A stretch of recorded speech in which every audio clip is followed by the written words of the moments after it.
Hey, what's up guys, and welcome back to the channel. And today we're getting into 2 hours of some insane Reddit threads. And oh boy, do I have some unhinged, depraved, and just downright disturbing Reddit threads for you guys today. From an OP who poisons her children to another OP who stumbles across his sister's adult videos online. And his sister is underage. Yeah.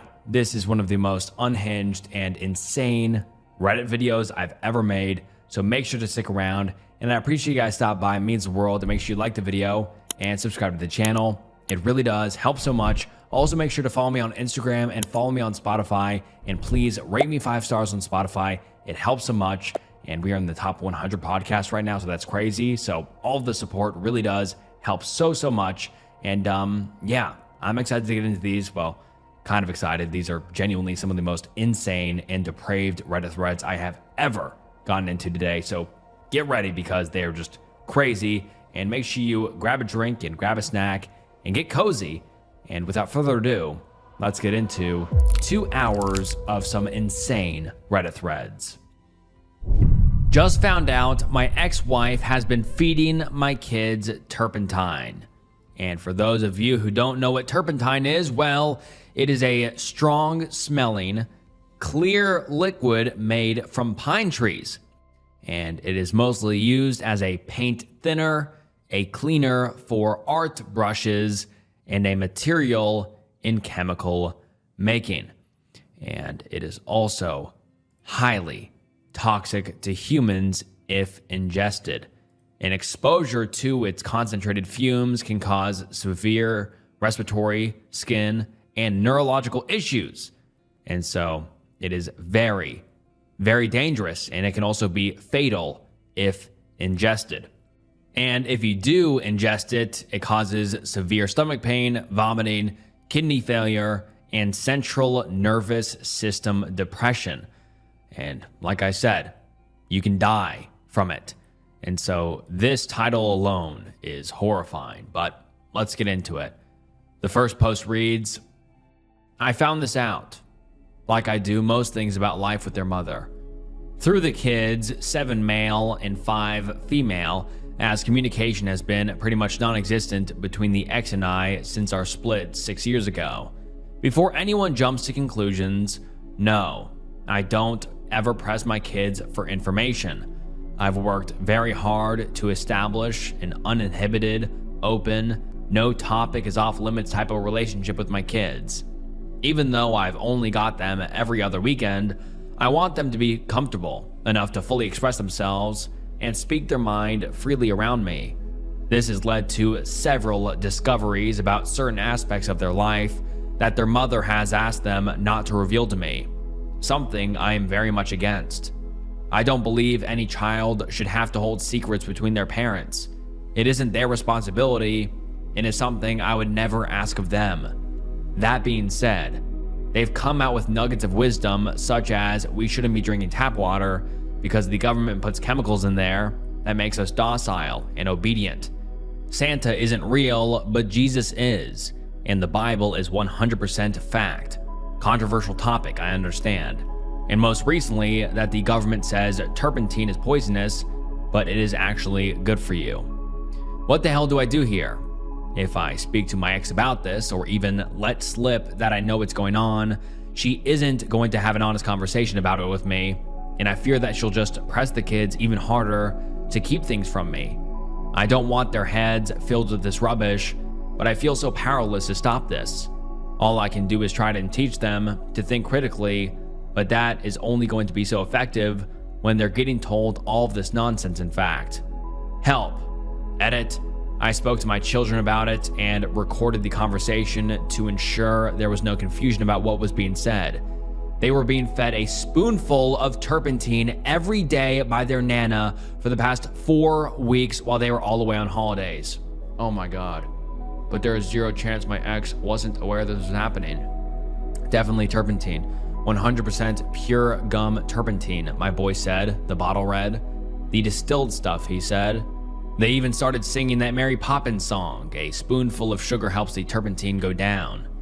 Feels like I'm in an alternate timeline. Thank you everyone for being so helpful. I appreciate it so much. Edit. Talks screen won't be happening until we get a referral. Poison's hotline has no literature on hand for chronic exposure to turpentine, let alone in children, but the kids don't seem symptomatic.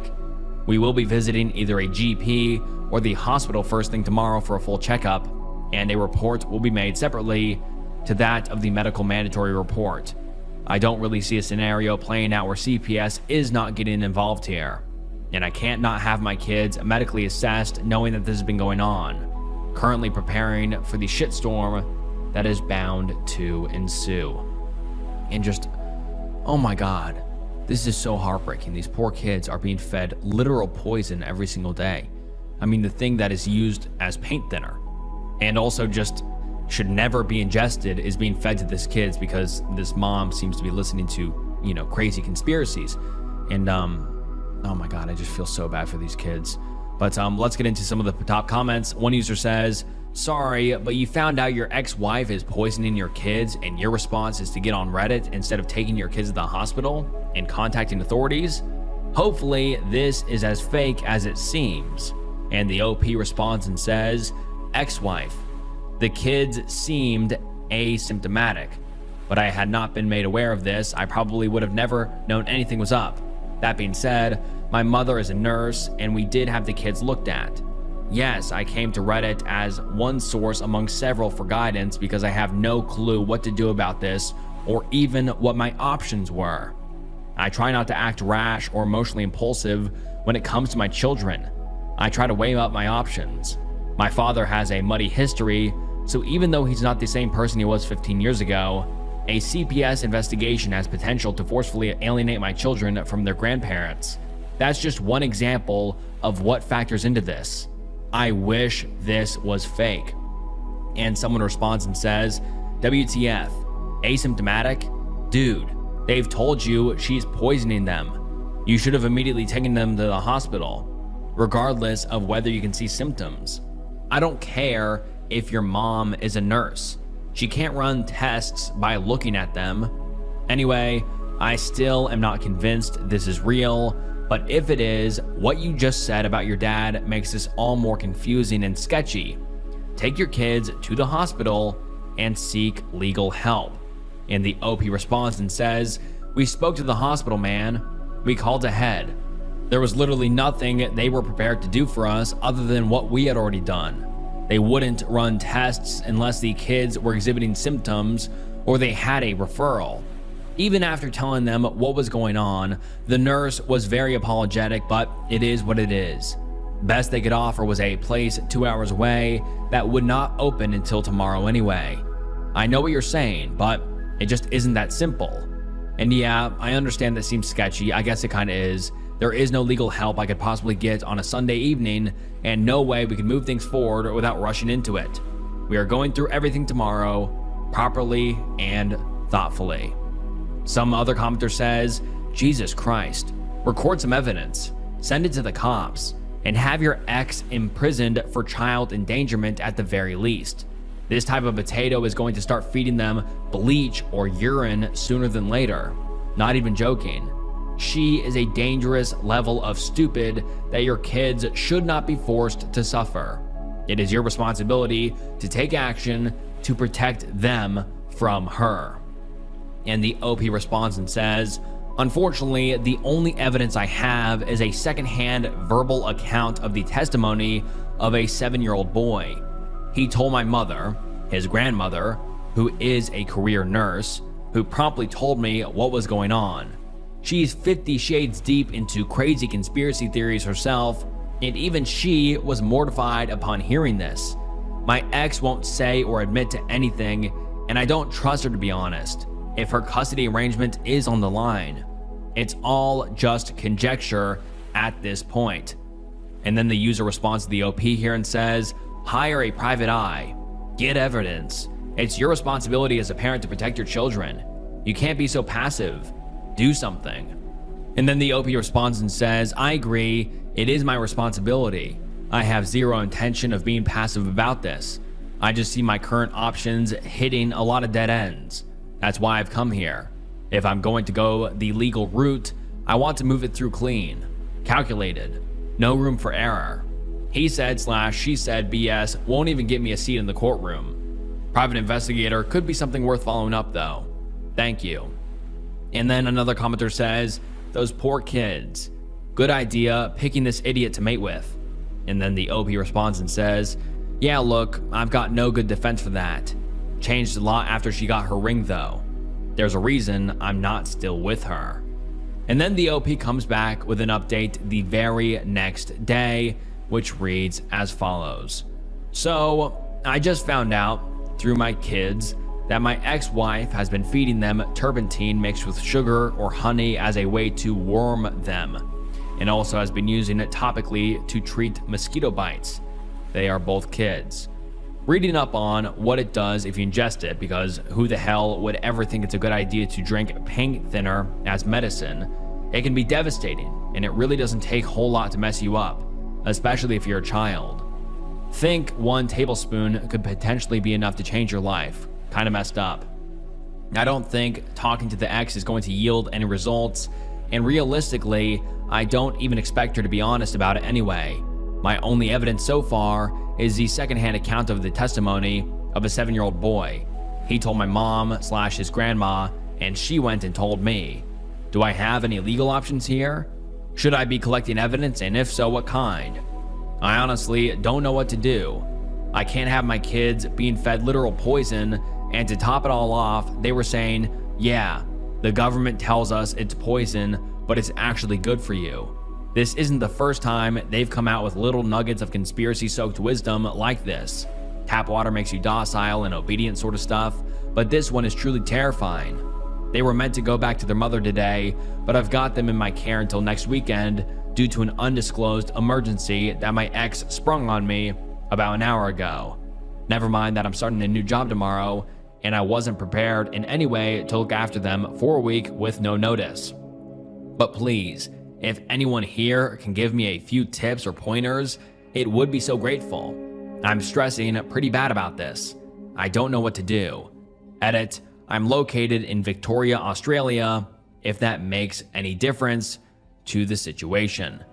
And now let's get into some of the top comments. One person says, and you didn't call law enforcement immediately when you found out? And I have to agree with this. And another commenter says, kids to the doctor for a checkup immediately. If they've been drinking paint thinner, odds are their doctor will be able to tell. If your kid's story checks out, then go to a lawyer first thing tomorrow morning. Heck, call around and see if you can find someone today, and file an emergency motion for sole custody. Talk to your lawyer about how best to approach the police with this. If your wife is feeding them poison and their doctor confirms it, then absolutely do not return the kids to her care. If you act promptly to amend custody, then violating any current order to protect them from their mother is reasonable. Down the line, I expect you'll want to get your kids into counseling. Having a professional to talk to them about their mother's disordered belief system will help immensely. You may want one as well, for the support. And then the OP posts another post to r/ask doctors the same day, and it reads as follows. So, for the last 4 or so weeks, my kids have been ingesting a spoonful of turpentine every day and been using it topically to treat mosquito bites. 100% gum turpentine. My boy said the bottle read. Paint thinner. I've questioned them about it, and I have zero doubt this was happening. Now, I've wanted to book in for a tox screen and blood work, but would have to travel 2 hours to get it done. The only other option being police and CPS, both unfavorable options, or seeing a GP. What am I in for here? What damage would chronic ingestion of turpentine cause children? What are the things I should look out for? Would terps even show up in a screen in such small volume? And if there's anyone here from Victoria, Australia, would a GP be able to help initiate a tox screen? And let's get into some of the top comments here. One user says, you don't need a tox screen as such, and I doubt terps would even be something you could test for, especially at what sounds like a rural center and this long after exposure. More important is an examination and probably blood test for liver and kidney function, as chronic exposure could have led to some damage. Your GP can do this. To be honest, I imagine any of the options is going to lead to CPS being made aware, as it's a child safety issue, not implying anyone is at fault. Let's generously imagine your ex-partner misunderstood how to use turpentine for bites. Just there could be some education, etc., which keeps the kids safe in the future. And another user says, I'm really sorry that this is happening. I don't know much about the toxic effects of turpentine, and I'm not in Australia, but I am a forensic psychiatrist, and CPS does need to be involved, and your ex has to get a psych eval. Even if you are in a rural area, I know that both the law and the system in Australia are similar to the US, in that an abusive parent will be evaluated and treated. I have actually presented on psychopathic mothers at a conference sponsored by an Australian university, so we spoke a lot about the details of the system. And then the OP comes back the next day with another update, with an update on the situation. And let's get into it. It says, my kids have been medically assessed.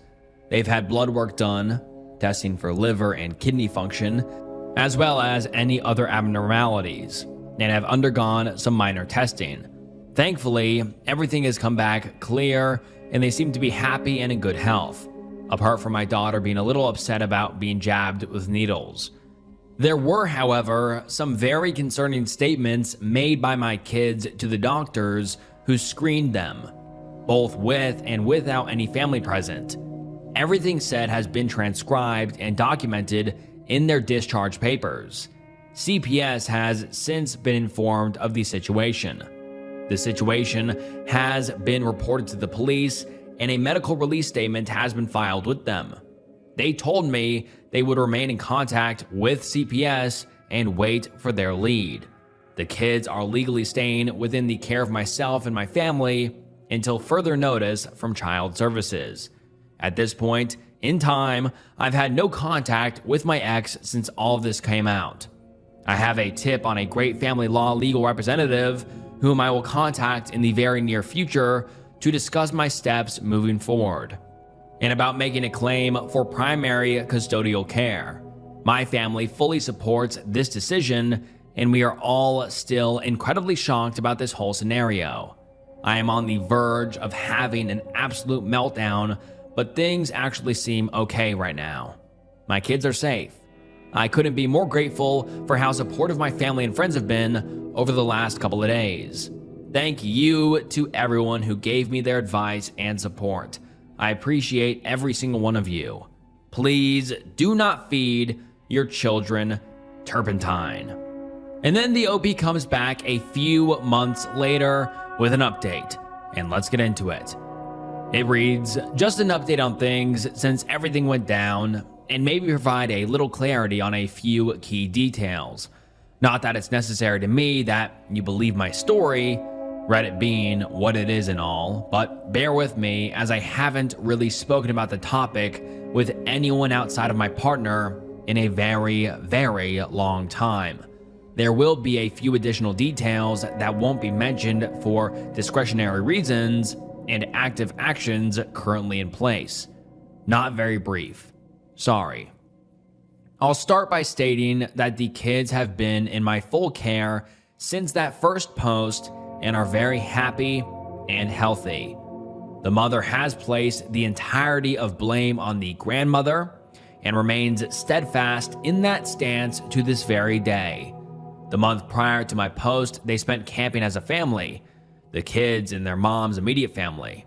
They spent that entire time in her care, and there is no way she wasn't privy to what was happening every goddamn day.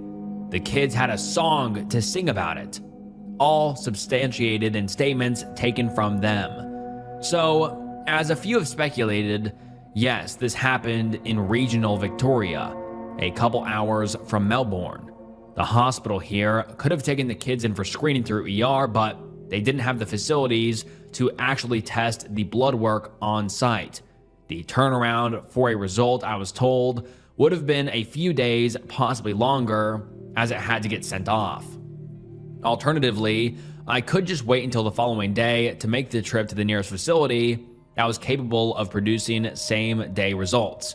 We took that option. The kids were triaged the following day through ER, tested for organ functionality, blood work came back clean. They were privately spoken to and assessed by on-site well-being officers, or whatever their title, and CPS was contacted through the hospital and a case opened. Note, yes, we do call them child protection here, even though they operate under the DFFH banner, but so does every community housing and disability support, in tangent with NDIS. So do with that information as you will. It's a broad department. We left with the medical reports, which included statements given by the children, and oh my God, were they being fed some wild facts about the world. That night, I made an informal statement at the local police station, stating what the situation was and the actions taken, just so they had it on record. For those tracking the chronology of all of this, we are roughly 30 hours into the timeline from me first finding out. CPS conducted several interviews over the next month with all parties involved, as well as a house call to my residence. Not sure how extensively they interviewed the mom.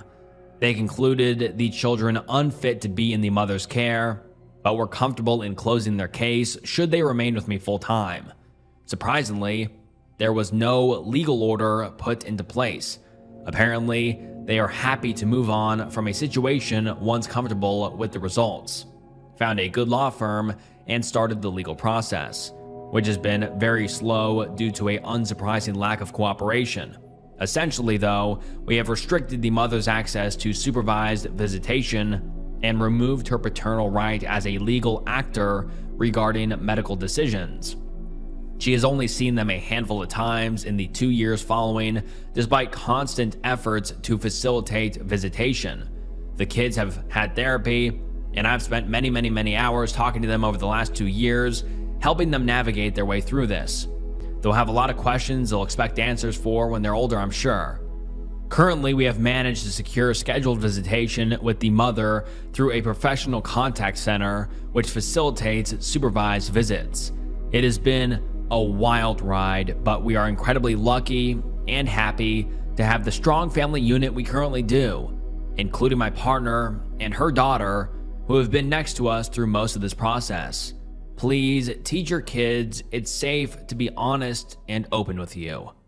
And this is the last time we have ever heard from the OP, but man, what a scary situation, and it could have ended up a lot worse. I mean, these kids could have possibly, gotten severely sick or had some sort of organ failure if this continued to go on and they didn't tell the OP about it. So this is best case scenario, I think.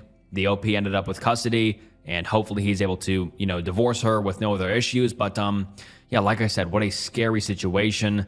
And that woman should not be allowed near kids, or really, I don't know, anyone who she can influence forever, because she probably would continue to influence them and tell them all about her crazy conspiracies and, potentially poison them, which is what she was doing to her poor kids. But hopefully the OP's kids are happy and healthy, and hopefully the OP is doing well as well.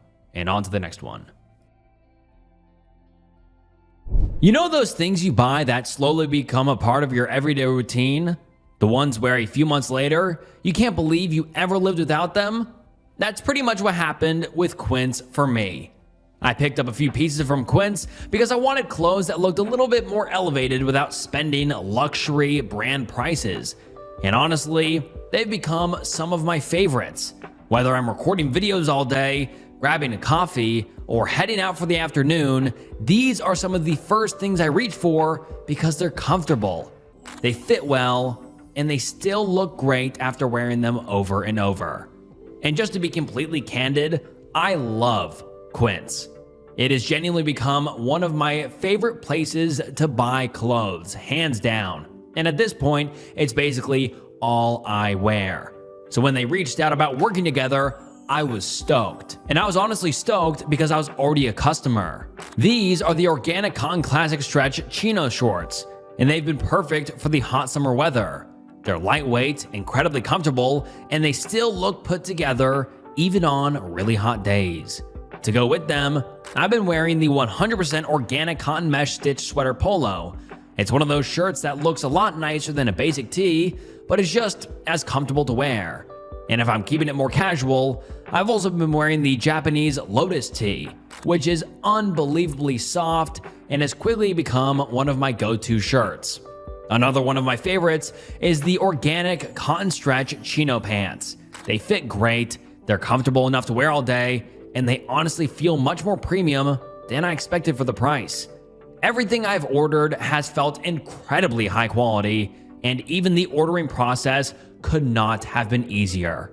One thing I really appreciate is how Quince does business. They work directly with ethical factories and cut out the middleman entirely, so you are paying for the quality of the product instead of huge retail markups, which is honestly my favorite. They have everything from elevated clothing your whole family will love wearing, to cookware that makes everyday meals feel a little more special, and bedding that genuinely changes how you sleep.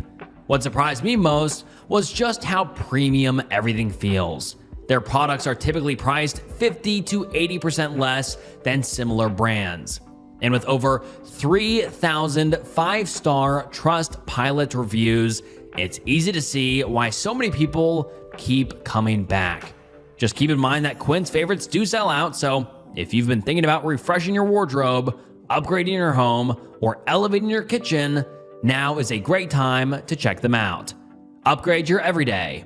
Head to quince.com/snook for free shipping on your order and 365-day returns. Now available in Canada too. That's QUINCE.com/snook for free shipping and 365-day returns. Thank you so much, Quince, for sponsoring today's video, and let's get back into it. I, 21 female, found a spy camera in my room after my stepdad, 36 male, put a surveillance camera in my window. My stepdad, 36 male, installed a surveillance camera positioned outside of my window to scan our backyard while him and my mother and 2 younger brothers go camping. I couldn't go on the trip since I had work, so I was staying home to house sit and feed our animals. My stepdad recently put up new cameras outside, so I didn't see anything wrong with him positioning one outside my window. Come to find out the very next day, I had my boyfriend stay over, and he found that the surveillance camera that was ran from outside my window and into my room was being powered by one of those spy camera power blocks. For context, my relationship with my stepdad hasn't always been the best, and we tend to butt heads a lot. He said a lot of questionable things in the past that I have written off because he's my dad, and I would never think he intended to be inappropriate or harmful. He's been in my life since I was 8 years old. Of course, I'm second guessing everything now that I found this camera. It was positioned to point directly at my bedroom door from the far wall, so it has a direct view of my entire room, which I change in. I tried desperately to rationalize it and think it was maybe a mistake, like he grabbed the wrong charger box, or maybe he was just trying to look for intruders. But really, there is no excuse for putting a camera in my bedroom. The camera even has an SD card in it. I am beyond devastated.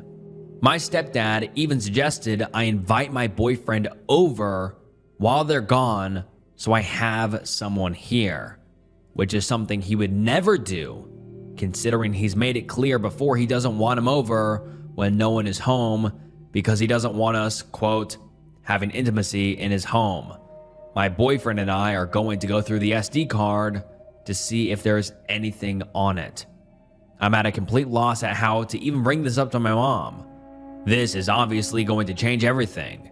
She had my 5-year-old half-brother with him. My mind is racing with the consequences this is going to have on our family. Has anyone that has been in a similar situation have advice? How can I do this without causing extreme damage to my family? Although that may be impossible. Thank you in advance. And then the OP makes a quick edit/update on their original post, which reads, I don't want to make a whole new thread since I want to make a new update when my parents get back Monday, but I want to thank everyone for all the advice. I went to the police station tonight and filed a police report and turned in the spy camera with the SD card.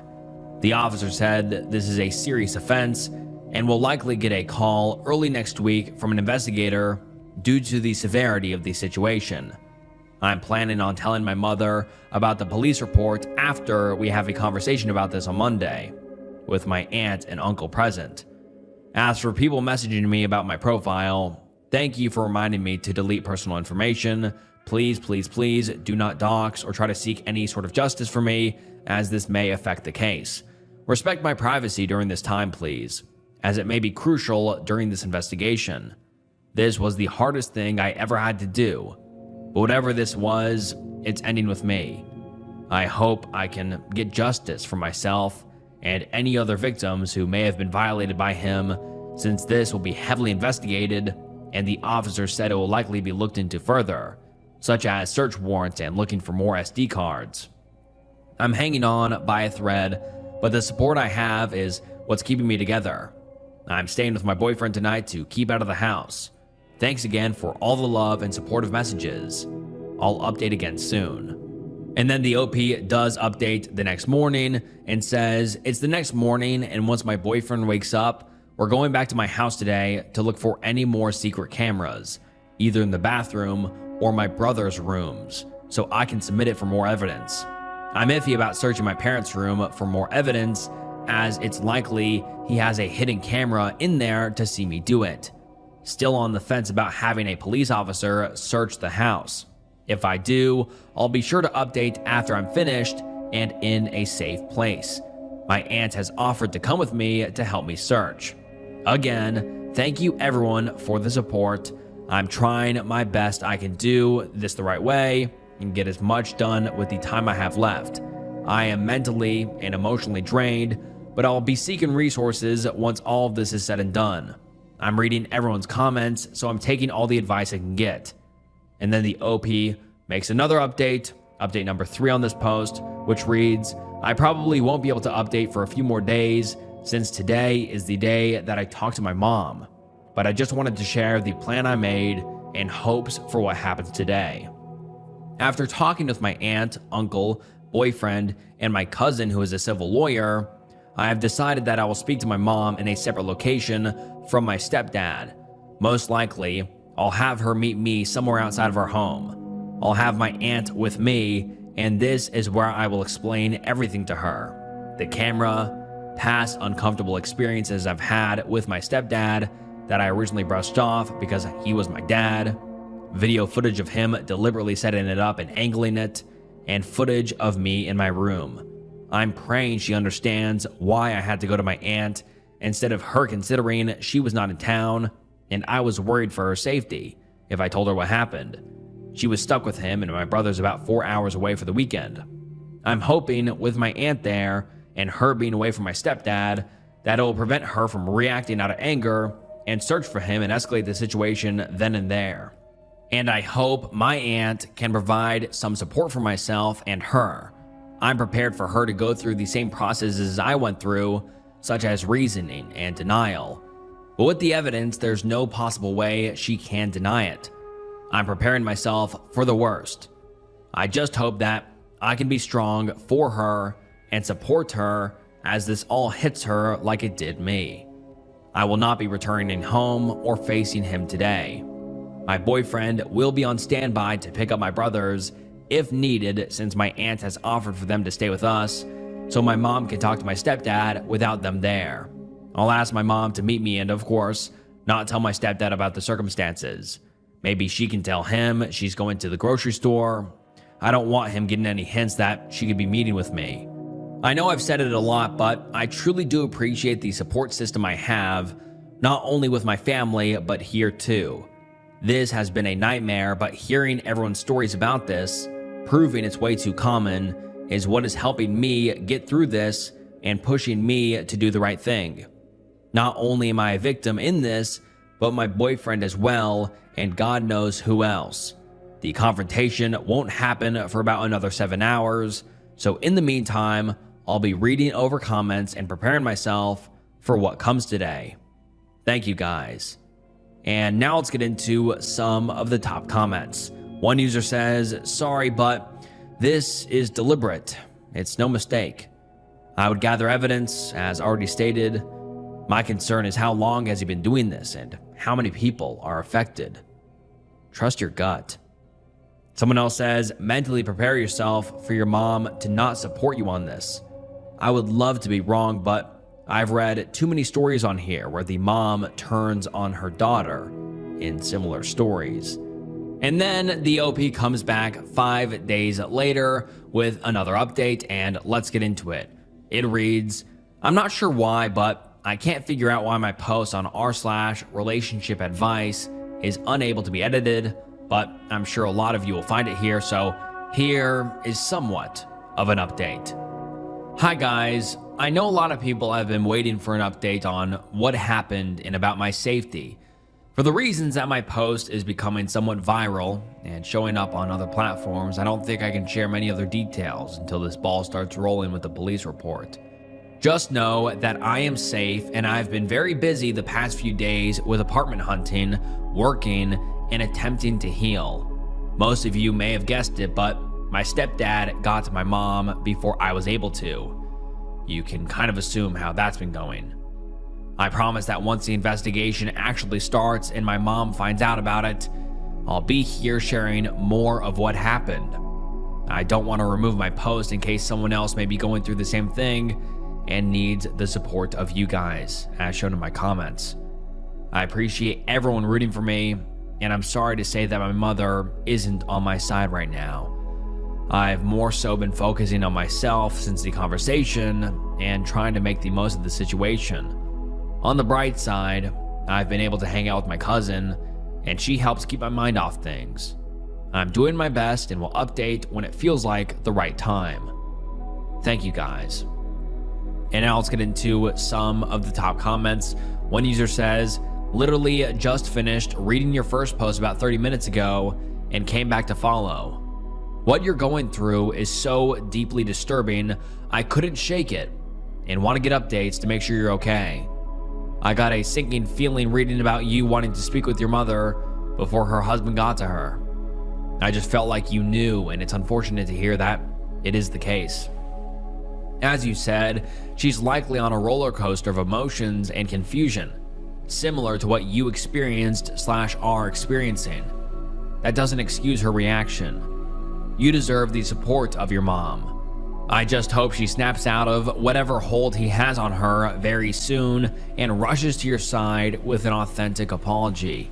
Your boyfriend and other family members sound like awesome, supportive people, so thank goodness for them.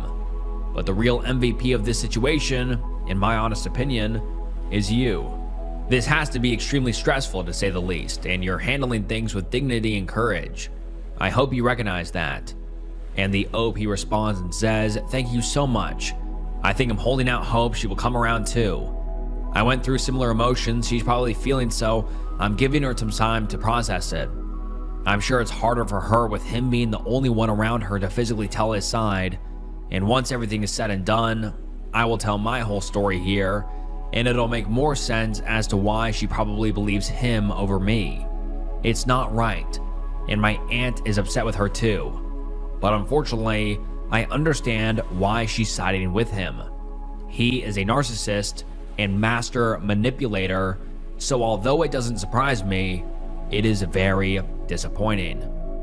And then we don't get an update for a long time. We don't get an update until 1 year later. And let's get into the update. The OP says, "It's been a while. I never would have thought that my post from a little over a year ago would reach so many people, and I'm so thankful for all the support Reddit has given me. Firstly, I apologize for taking a while to update, and I am sorry in advance if this isn't the update you were hoping/waiting for so long. But here it is, and I will answer some questions a lot of you might have to the best of my ability. A lot of you probably want to hear that my boyfriend and I got justice for what my mother's husband did to us. I really wish I did. but given our crappy police system and outside forces, we have not. I keep contact with my brothers and mom, but contact is now severely limited because of the situation. It pains me to not be able to see my younger brothers like I used to, but honestly, it isn't my choice and I've come to accept it. My mother is still with him and continuing to isolate herself from family. Whether that's because of her husband or her own shame, I'm not sure. Maybe both. I know a lot of you guys were rooting for me and wishing me nothing but the best, so I'll give some updates on my personal growth. My boyfriend and I moved in together. I graduated nursing school, and I started my new job last month. We have been trying to heal from what happened and have been growing our relationship. We are planning a trip together soon. I'm still surrounded by some amazing friends and family, aunts and uncle, who have been our rocks through this and helped us cope with everything. I'm at a place where I feel I can finally talk about everything again, so I will do my best to answer some questions.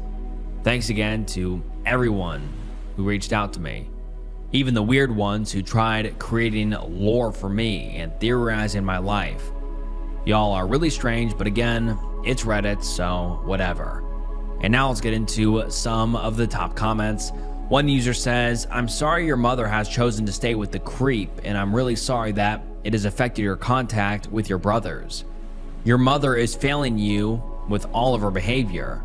It's good to hear you still have support from others, and I hope things will improve in the future." And the OP responds and says, "Thank you. Honestly, it is a lot better for my own mental health to distance myself, and I still call my young brother from time to time. I have another brother who can drive, so I get to see him more often, thankfully." Another user says, "How did your stepfather get to your mom before you did? What could he have told her that would make her believe the cameras and footage of you were just a mistake?" And the OP responds and says, "If you read my previous post, it'll answer your first question. As far as what he told her, my mom still genuinely believes he made a mistake and intended on using the camera as a smoking gun to catch me having people over, which, as discussed before, he literally told me to invite my boyfriend.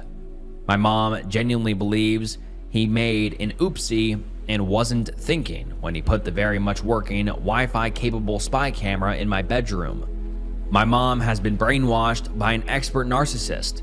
If you live with one, you'd understand how they can quite literally mess with your head and own understanding of your reality." And someone else says, "I remember reading your posts before, but never commented on them. I just want to say I'm so sorry she chose to stay with him. Nobody deserves that, and I really hope that you're able to connect with your brothers soon. Being there for them is always good, but even when they get a little older, they will know they can count on you. I really wish there was more justice for you. I hope everything works out in the future. Also, congrats on graduating. That's exciting." And the OP responds and says, "Having my own place has helped tremendously with my brother, who's old enough to drive. He knows he always has a safe place and has stayed before. Helps when things are rough for him at home. He's the oldest one home now, so I know it's a lot for him to handle." And then we get an update a few months later, which reads as follows. "My stepdad put a secret camera in my room, and I was to blame for being secretive and having my boyfriend over. When my stepdad lied and told my mom he strictly said he couldn't be over, which he literally gave me permission to have him over as they were going out of town and I would be home alone. It recorded us being intimate and was streaming directly to his phone. I regret not following through with the police report, but was made to feel guilty. My mom held my college fund over my head so I couldn't report it. To this day, everyone in my family accepts him and doesn't see an issue with it. I am no contact with him and low contact with my mom, but during the time when we found the camera, my mom ignored me for an entire week while my entire world crashed around me. No calls to make sure I was okay. I immediately packed my things and stayed with another relative, who now maintains contact with my mom and stepdad. No text to check in on how I was doing mentally. Still avoids the conversation to this day. She goes to church now and prays I will heal and come back around. I'm engaged now to a boyfriend, and she has no clue she won't be invited to my wedding. Planning on moving across the country to cut contact with her and my siblings, who are also brainwashed and support my stepdad. If I could go back in time, I would have followed through with the police reports and pressed charges. I'm not as scared or naive as I was back then, and sure as hell not as tolerant to those behaviors now. I trust a lot less and protect my peace a little more now. And this is the last post we have ever received from the OP. And I mean, just how heartbreaking. How the OP's mom didn't believe the OP, and now just her family is ruined because of this narcissist and creep who really ruined her life. I mean, this is not what I was expecting. I was really hoping to get an update that said this creep is in jail now for, recording and having a camera in her bedroom. And if you just think about his explanation for 2 seconds, it doesn't make sense. If he were trying to find out if she had a boy over anyways, if it wasn't allowed, why would you put the camera pointed inside her bedroom where she changes and, where just her private space? Why wouldn't you just have it at the front door? Or even though it's still a creepy and weird and an invasion of privacy, in the hallway outside her bedroom. His explanation made no sense, and I don't understand how the OP's mom or OP's family believed it. Because if you think about it for 2 seconds, it doesn't make any sense. This guy is a creep. He just wanted to record the OP in her more intimate moments, and also when the OP was, private moments. And it's just so upsetting that the OP's family is just ruined now, and the OP lost contact with her mom, and the stepdad got away, and he's not in prison, and the OP can't talk to her brothers anymore. It's just so sad. And I just, I hope that somehow the OP stepdad faces some sort of repercussions or justice and goes to jail, because that guy is just a creep, flat out. There's no other way to twist this to make it seem like he's not a creep. Obviously, I think he should be in jail, and it's just, such a sad update. Every single update after, I was just hoping and hoping and hoping that the next update would be he's in jail now, or, I'm back with my mom. Or, just like my mom and I took action against my stepdad. But no, this turned out to be, horrible. And just super, super sad. But I hope the OP is doing the best that they can with her new fiance. And they are doing better now. If weight loss has felt like a total losing battle, this summer can actually be different.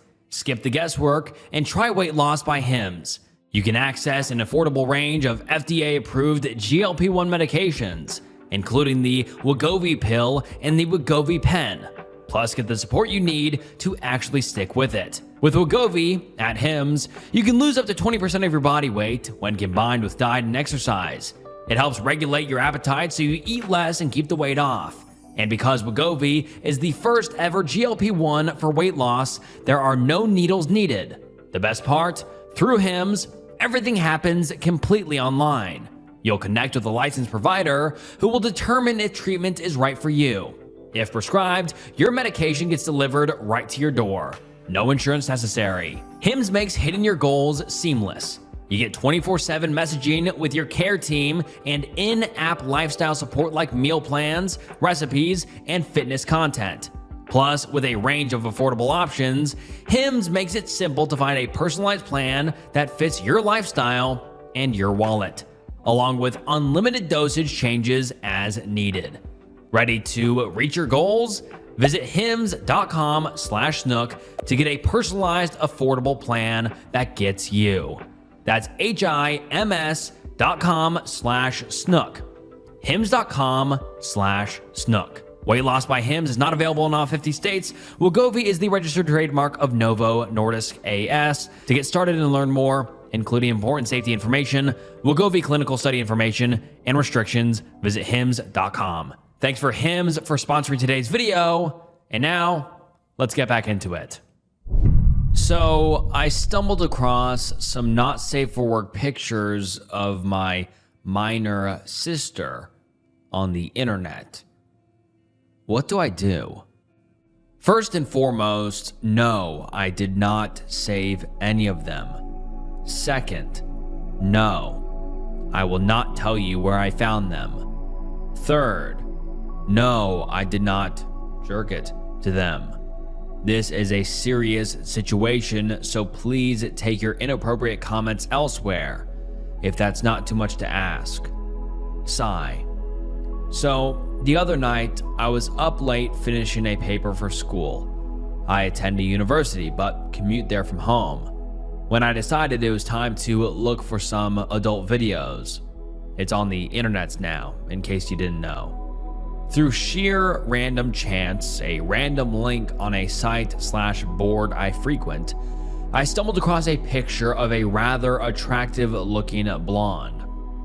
I opened up the picture in the series, and lo and behold, it was my sister. Without giving too much away, the picture was of her, unclothed, on her bed, and obviously a picture taken by herself. Obviously, I was freaked for a number of reasons. First and foremost, being the fact that she's my little sister, for Christ's sake. Second, she's only 16, meaning the picture is illegal. I immediately deleted it, emptied my browser's cache, and ran an eraser program just in case. I then disabled the displaying of images and went back to the thread I'd found it on. Why would I do this, you might ask? Because my sister is sort of effed up and I was concerned. By effed up, I mean that she was diagnosed with ADHD at the age of 10 or so, and then PTSD after she was R-worded by an extended family member when she was 13. That's a long story. Suffice to say, the case never went to court, and the a-hole cousin who did it is in jail on a plea arrangement. Later, and most recently, she was diagnosed with bipolar disorder, which is what I think she's had all along. And things got a lot better for her once she started on her new meds. She stopped getting into so much trouble at school, her grades picked up, and she wasn't fighting with her parents so much anymore either. As recently as a month ago, my dad remarked to me in private that he was so proud of how well Julie, not her real name, has been doing. Then I stumbled across this thread, and now I'm extremely worried.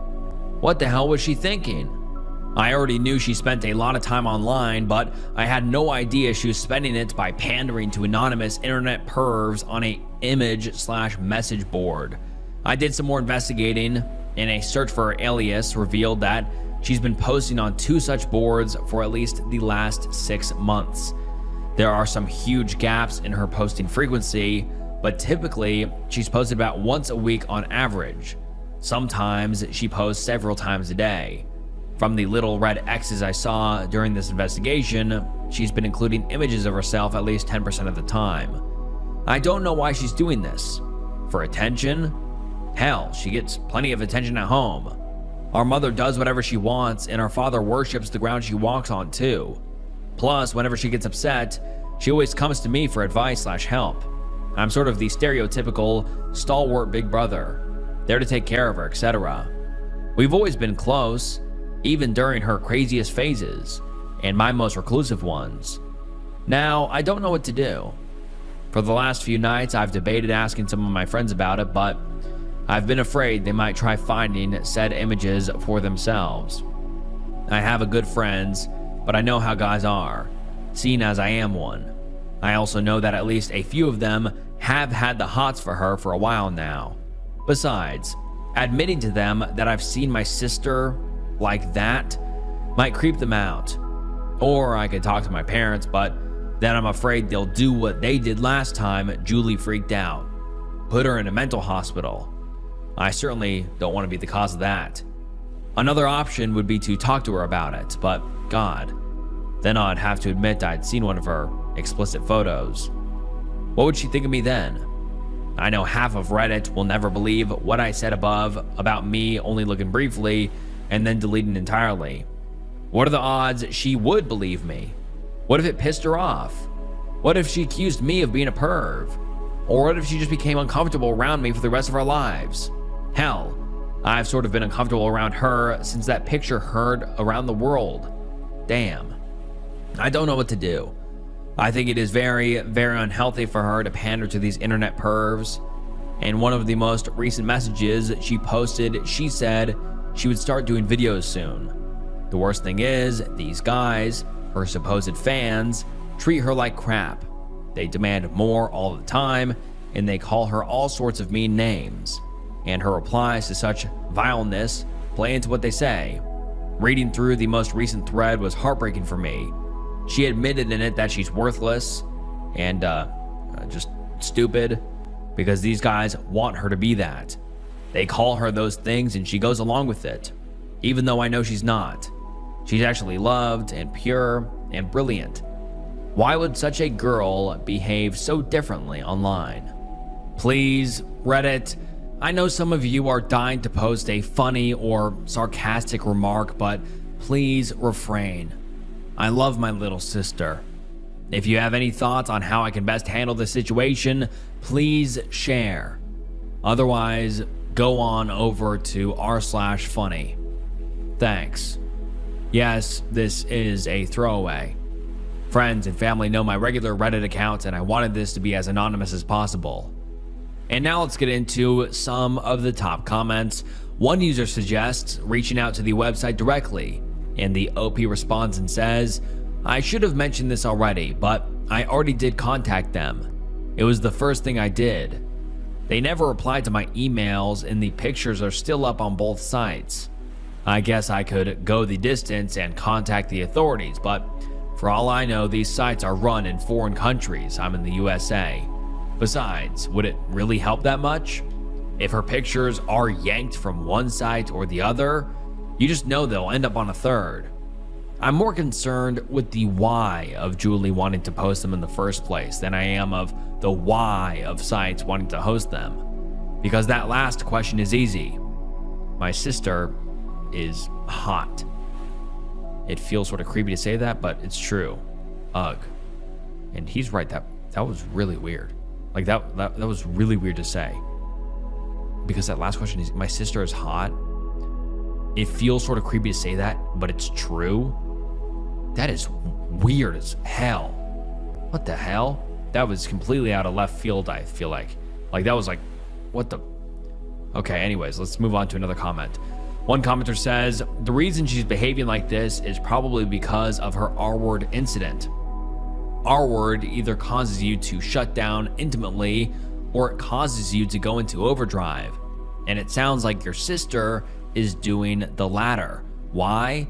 It's not an attention thing so much as it is confusion about having control over one's own body. Doing this allows her to expose herself in an unhealthy way. Yes, but all at the same time by her own volition. This is an empowering sense for a woman who has been R-worded. That doesn't mean that's okay or justified, that's just what's happening.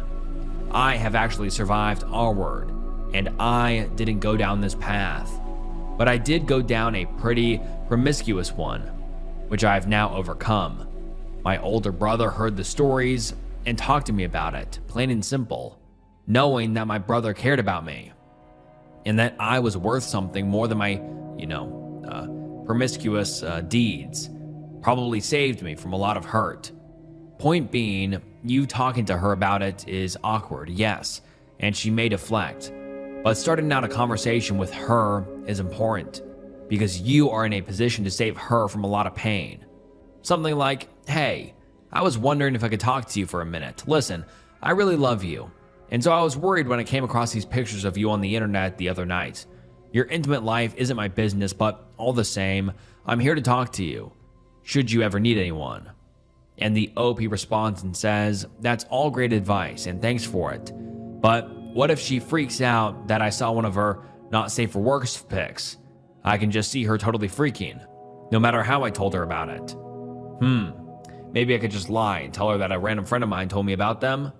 There's always the chance she will lie and tell me he's wrong, but that might be a good workaround. Thoughts? And just by the way, most commenters in the comments here told the OP he should absolutely not lie to his sister about who found it. Another commenter says, okay, former teenage girl here.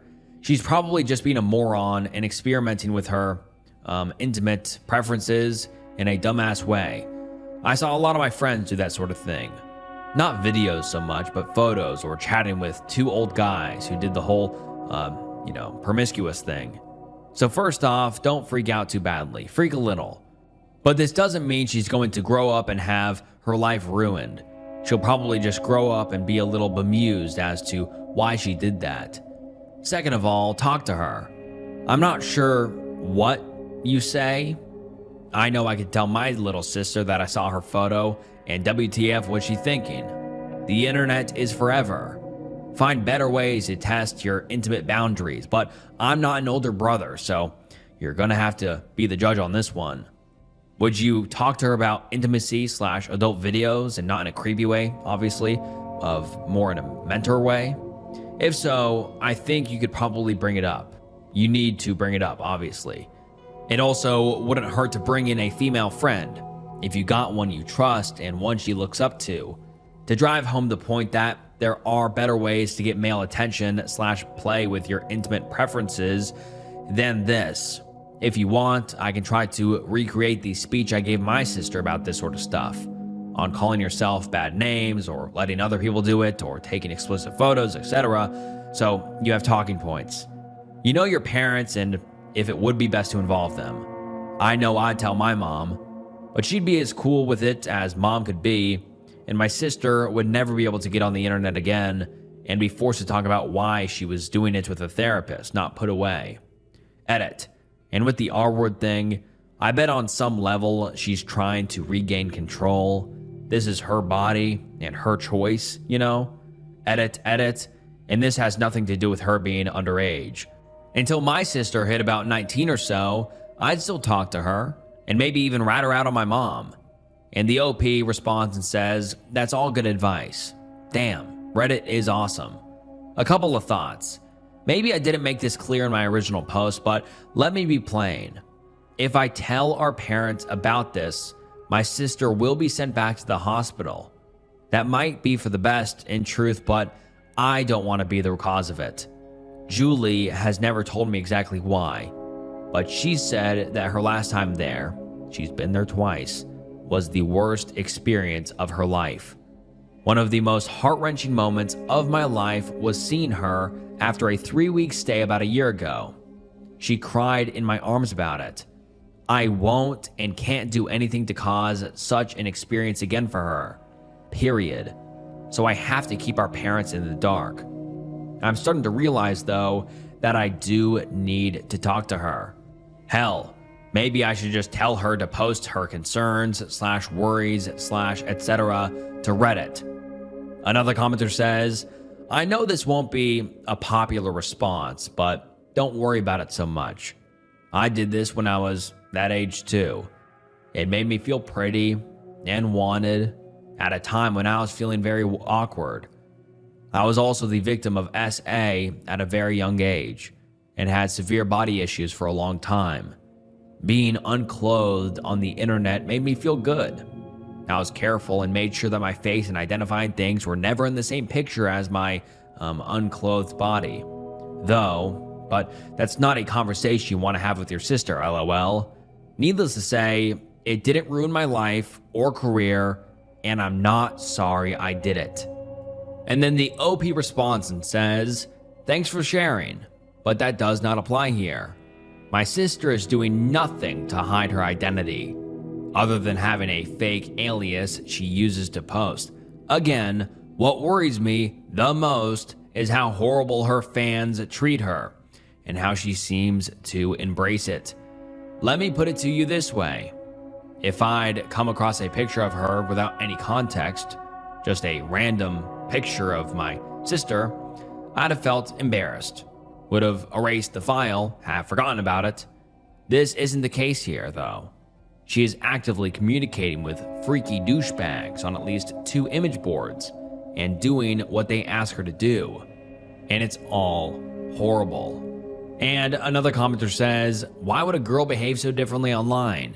You seriously think your sister is the only girl who posts explicit photos of herself who isn't actually a giant promiscuous woman?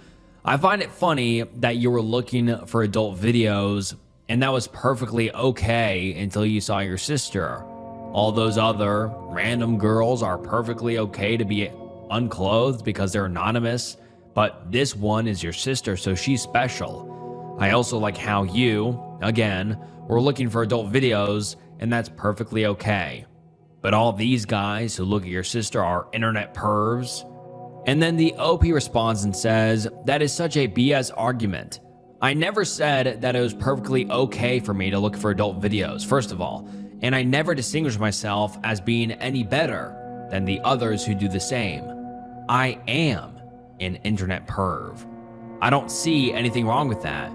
But the guys I'm talking about are doing a hell of a lot more than simply looking for pictures and movies of attractive women to jerk it to. The guys I'm talking about have actively encouraged her to do all sorts of degrading things. And how do they reward her? By calling her all sorts of filthy names and demanding more. I have never done that, and never would. How a guy could get off on insulting and belittling a young woman, much less a 16-year-old, which I admit my sister does not look, so I don't blame these men for not knowing, is beyond me. It's disgusting, it's wrong, and guess what, gentlemen? There is a line between casual perving and actively being disgusting. And then the OP comes back 8 days later with an update, and let's get into it. It's titled, So My kid's sister was put in a mental hospital by her parents, and it's my fault. Advice? Thoughts? And the post reads as follows. I feel really bad about this, and I figured I'd tell Reddit my tale in the hopes of receiving more advice and or being cheered up. I ended up confronting my sister 2 days after making the original post about her here on Reddit. I used a lot of the good advice I received from that post and brought up finding the pictures in an open/caring way, warning her that she could get in huge trouble for illegal content involving minors, telling her that I was there for her and I loved her and she could always talk to me about anything. She responded coldly but didn't freak out.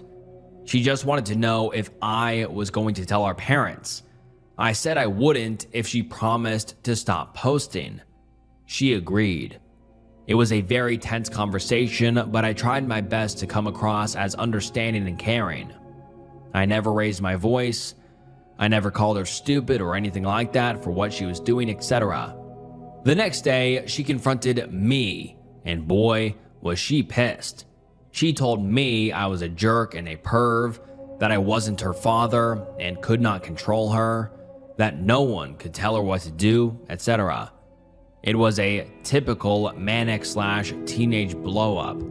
I've never seen her so angry at me before.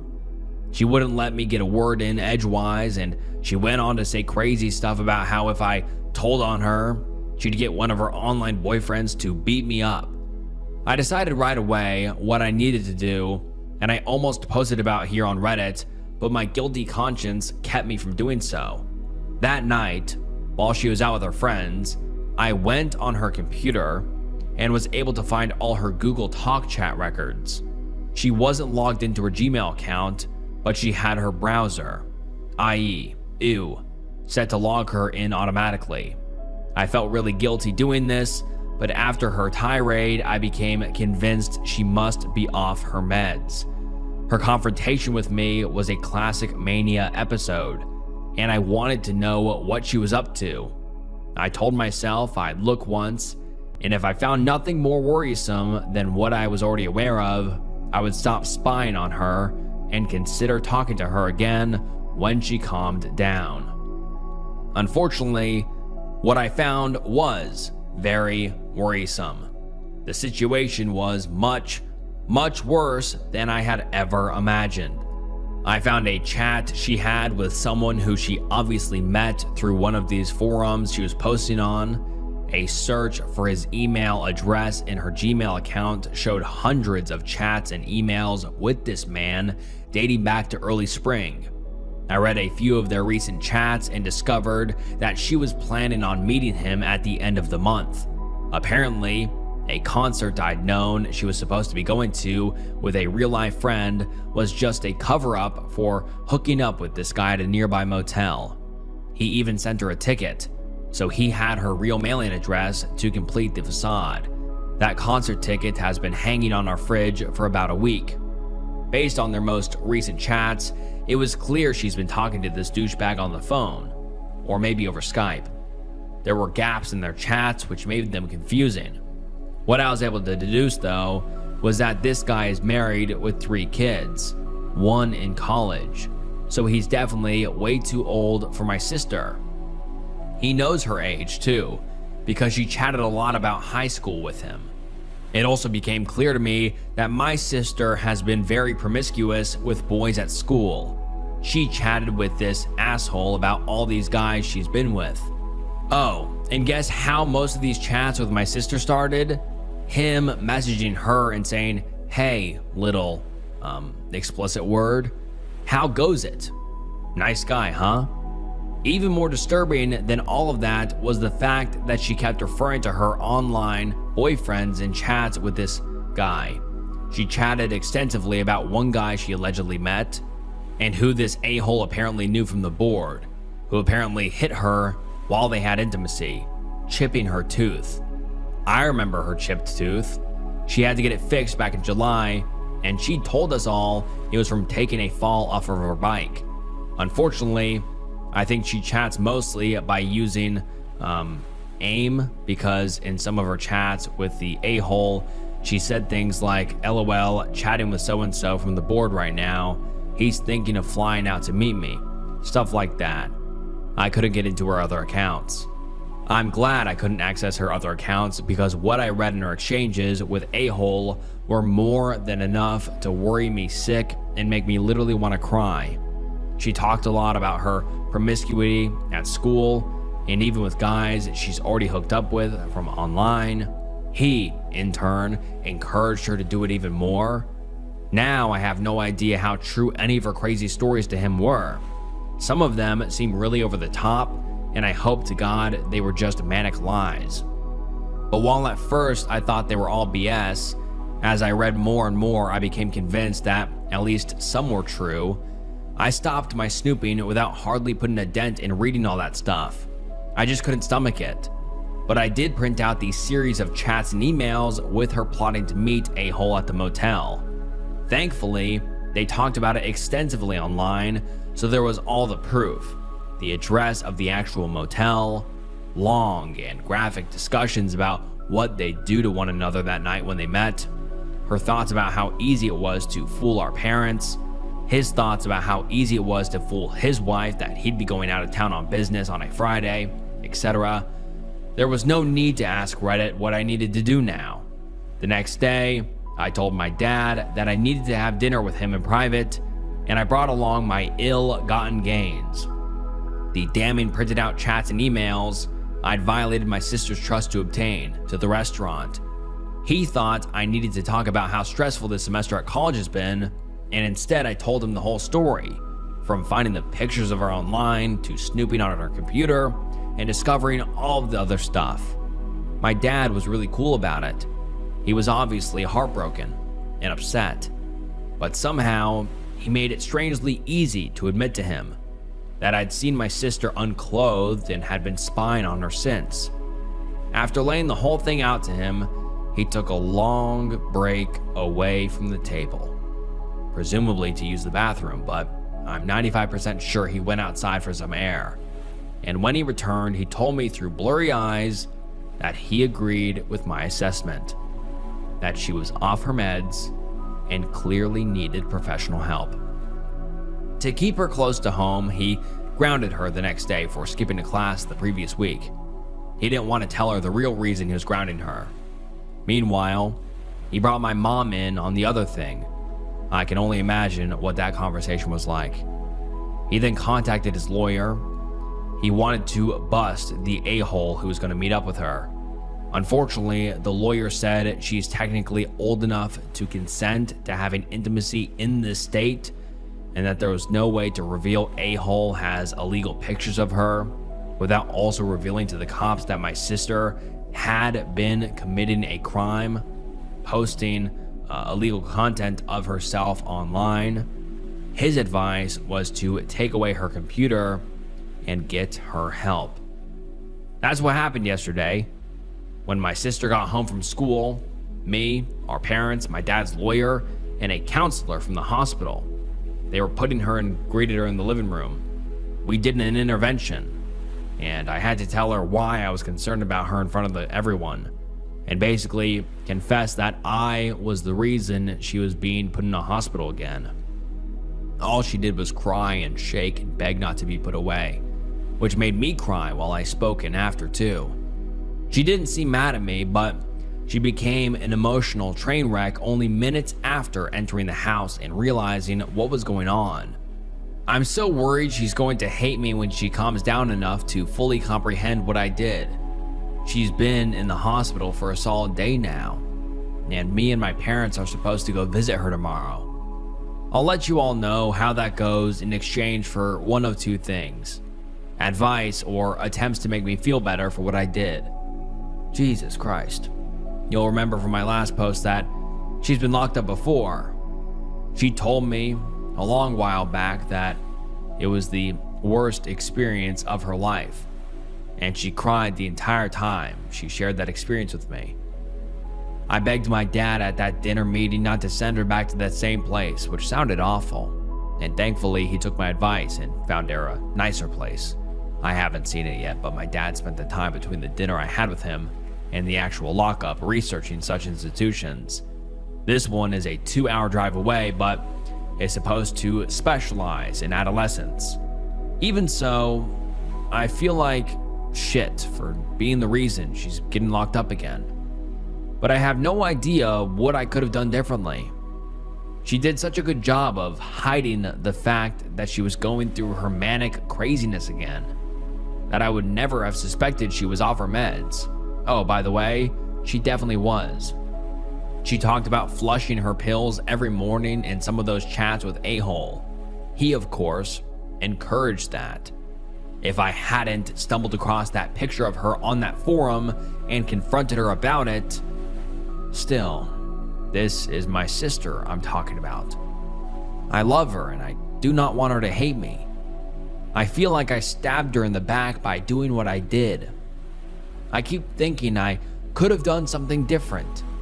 Maybe I could have gotten through to her one-on-one. Maybe I didn't need to get our dad involved. Jesus, Reddit, please make me feel better. Advice for the future and accolades for doing the best thing are much appreciated. If you think I did wrong though, I am man enough to take that too. And now let's get into some of the top comments. One user says, I am an only child, so I will try to relate the best I can. I had a gay best friend in grade school, in high school, who was kind of messed up too. We were both only children, and we were very close, though nothing like you and your sister seemed to be. He always joked about one day proving to everyone in school that he wasn't a loser, and as high school went on, he grew more and more violent about it. One day, he didn't go to school, and when I got off the bus, he was waiting for me. His eyes were puffy, and he looked horrible. We walked home, and he told me about how he can't take it anymore. He showed me he had his father's gun with him, and told me he was going to bring it to school the next day, and that I should stay home. Of course, I called the police. He had joked about this kind of stuff before, but his father always keeps the gun locked up. I don't know how he got it. The police went to his house and took him to the hospital. He was there for 3 months, and I didn't talk to him for a few weeks after he got back. He told me he was really pissed off at first, and he had all these plans to, do crazy things. But now he's a pretty functional person. He takes a bunch of medications and goes to therapy a few times a week. But he's normal and has a job and does normal things. I mean, as normal of things as a transgender guy could do. He talks about the hospital as being the best experience of his life, and he's thanked me for seeing his cry for help. You did the right thing. You have her best interest in mind. Even if she's angry and unhappy right now, you've made it very clear that you care for her and you only want to help her, not hurt her. She will appreciate it someday, when she's better. You did your best, and now only she can help herself. And the OP responds and says, wow, it's so interesting. Reading that, I thought to myself, thank God he called the cops and put his friend's well-being over his loyalty to that friend. When the shoe is on my foot, I can't help but feel guilty that I betrayed my sister. But reading about someone else's similar situation makes me realize that at the end of the day, doing the right thing, the best thing, just isn't always supposed to feel good. Thanks for the story. That really helped. I hope this comment gets more upvotes. Another commenter says, there is no way that you can just say it was your fault. You're a good brother to her, and always will be, and you did the right thing. I hope this ends well, and it was one of the best possible outcomes that could have happened towards a good ending. Edit. I just read it through again in more detail, and you're the best brother she could ever hope for, honestly. And the OP responded and said, do you have siblings? There's this sort of trust between siblings I've always felt. I'll watch your back if you watch mine. And that's why I feel so bad. I didn't watch her back. I freaked out, and basically, because of me, she's been committed to a hospital. I have no idea how I could have handled it better, but I still feel awful. I'm the big brother. I'm supposed to be smart enough to figure out how to help her without getting her locked up. I guess I'm just not as smart as I thought I was. Another commenter says, as bad as you feel, I think you did the right thing. I think this is a situation where a professional could be helpful. Just remember that you did it for her own good. And the OP responds and says, I hope so. I am a hardcore atheist, but I find myself praying to God that you're right. Edit, funny how God shows up in my posts.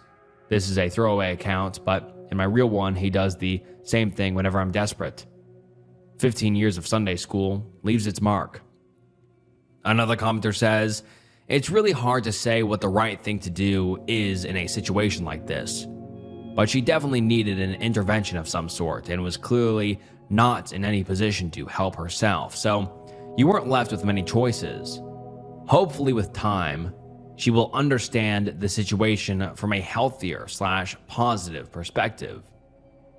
I give you an internet hug. And then the OP responds and says, I want to agree with you, but I keep thinking, aren't there always other options, other choices? I've believed that my entire life. This was the first time I ever did anything I was horribly against because I was too dumb to find that last other option or choice. Another commenter says, you did well. The mental scene I can't help but picture is your dad kind of thinking, that's my boy, browsing adult videos in the back of his head at some point. And the OP responds and says, honestly, he was so cool during that conversation that admitting that part wasn't really all that awkward. In retrospect, yeah, that should have been hugely embarrassing though. And finally, another commenter says, I'm sure it took some effort on this part to conceal his emotion given the enormity of the situation. That's the great thing about being a dad. You always have to be the rock and never show emotion. Also, excellent decision on talking to your dad one-on-one. Your mother, if she's like 99% of other mothers in the world, would have freaked out right then and there in the restaurant. It really sounds like you did everything right, bro. Good job.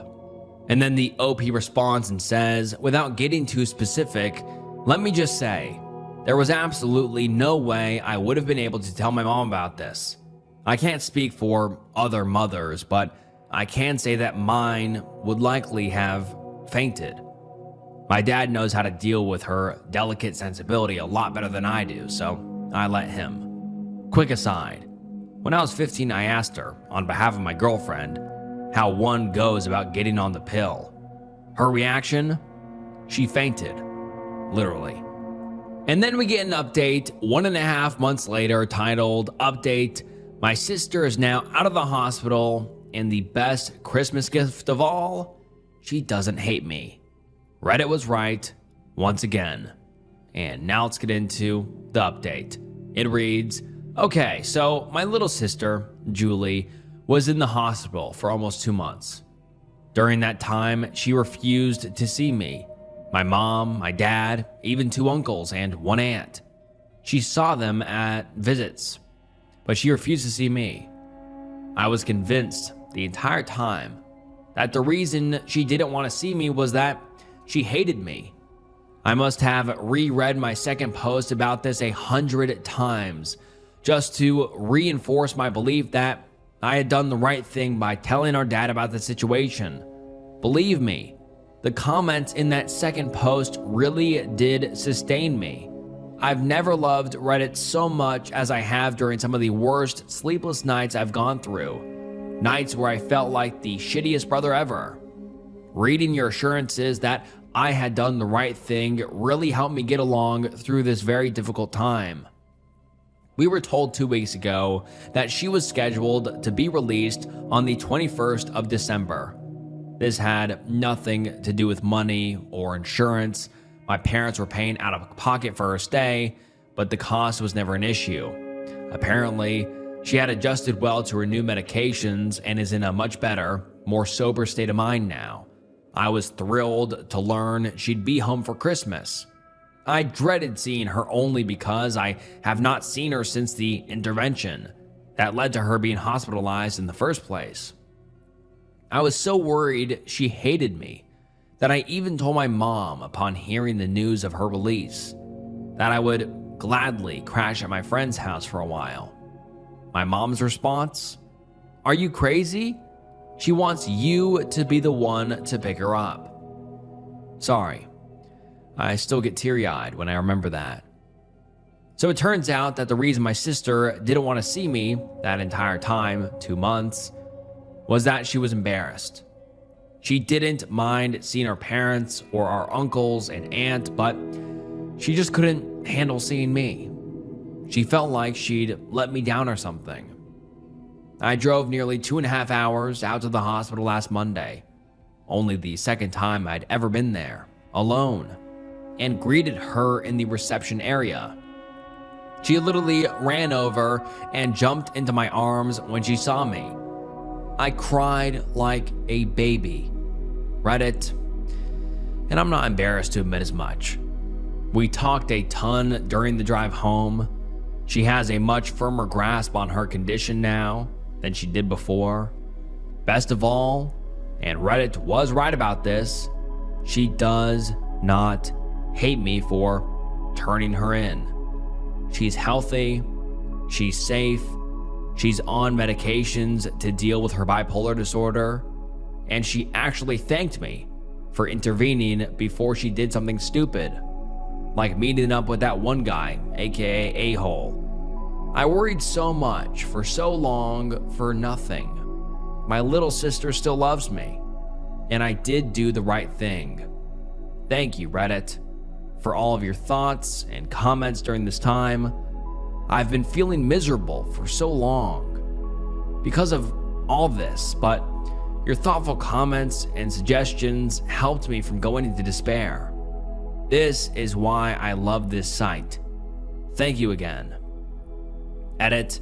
A few things. First, to all of you well-wishers, thank you so much for the kind words and good wishes. They mean so much to me. You have no idea. Second, to the anti-meds crowd, get a job. Sure, meds are sometimes overprescribed. I won't argue that. But my sister didn't have an episode or a temper tantrum that was misdiagnosed as bipolar type 1 disorder. While I'm sure that happens sometimes, you're in absolutely no position to gauge what my sister was going through. You don't know her, but I do. And trust me, the girl who's posting those long, crazy messages on those image boards, the girl who confronted me and threatened me with all kinds of crazy nonsense the day after I talked to her, the girl, in short, who was off her medications, that was not my sister. That was my sister in a manic episode. If you have to ask what the difference is between a manic episode and a typical teenager angst/temper, you've never seen one. I hope you never have to, because they are scary. Scary, scary. Sorry, I didn't mean to go on a tirade about that. It's just frustrating to read some of the holier than thou. You do realize bipolar is the ADD of the 2000s, right? Type of messages this post has garnered. So annoying. Go give L. Ron Hubbard some money, but STFU on this post, please. Again, I'm sorry. The vast majority of the responses here have been so supportive and uplifting, but the few trolls who managed to get a bunch of upvotes for being contrarians did sort of piss me off. Done being angry, Reddit. Oh, and as for long-term care, she's going to be an IOP, intensive outpatient, for the foreseeable future. That means starting in January, daily visits to a local clinic where she'll receive both group and individual therapy. She's also going to see the psychiatrist she took a huge liking to at the hospital once a month until she finds a new doctor to replace her. She's fine with all this and is actually excited about it. She has this journal she keeps showing me that she writes in when she starts to feel unbalanced. She says it's like her own private group therapy, but she can't wait to be in the real thing again. Our dad took away her computer, but he set it up in the living room, right next to the television set, and she's free to use it whenever she wants. She has absolutely no privacy on it, but she seems to be okay with that. I think the biggest test will be when she goes back to school. She lost an entire semester because of her hospitalization, and she'll be needing to go to summer school to make up for it. And while she says she's fine with that, I know it sort of bums her out. Plus, school is usually a trigger, so I've noticed, for her bad, depressive, and manic periods. But I really believe she's ready this time. I've never seen her so strong and resolved to handle her condition as she appears right now. Well, that's it. This is most likely the last ever thing I type using this account. As I mentioned in my original post, I have a real Reddit account that I often use, and I simply created this one for this particular issue. I am very glad that I did too. Reddit came through for me in a big way. I hope that others out there who are in any kind of strange/heartbreaking/etc. type of situation look to this experience and find inspiration to share their own story, whatever it is. The trolls and the a-holes try to grind us down, but Reddit is good at fighting back. I love this place. I love you all. Yes, even the trolls and the a-holes. Adieu from Blind with Worry. Edit, the last. Okay, forgot to mention, as to the a-hole, believe me, like most of you, I want to go after this guy. I really do. I actually had a huge argument with my father about this a month ago. When I calmed down though, I realized that the legal advice he was getting was correct. Fanning flames risks spreading fire. What my sister needs now, what our family needs now, is time to heal. Would it feel good to crush that guy? Sure. Would it draw everything out though? Definitely. That would not be a good thing. Sometimes what feels good is actually bad, or at the very least can make a situation worse than it already is. Let me put it like this. Say I posted his Gmail username here, and Reddit went to town crushing him in all sorts of ways. So he decides, heck, that girl ratted on me. I'll show her, and he ends up reposting the obviously self-pictured images to every site and image board, maybe even here on Reddit. Not only would that humiliate her, but it might have legal ramifications for her. What's done is done. Trust me. I know it's a bitter pill to swallow. I would like nothing better than to meet this guy someday and do things to him that would get me 20 to life in a state prison. But when you think on it logically, what good does that do for my sister? for myself, for my family.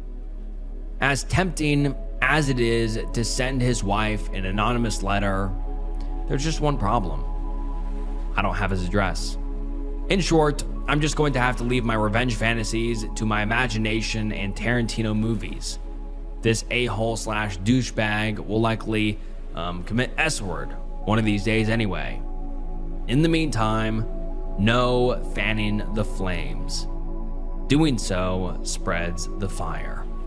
And now let's get into some of the top comments. One user says, "Thanks for giving us an update.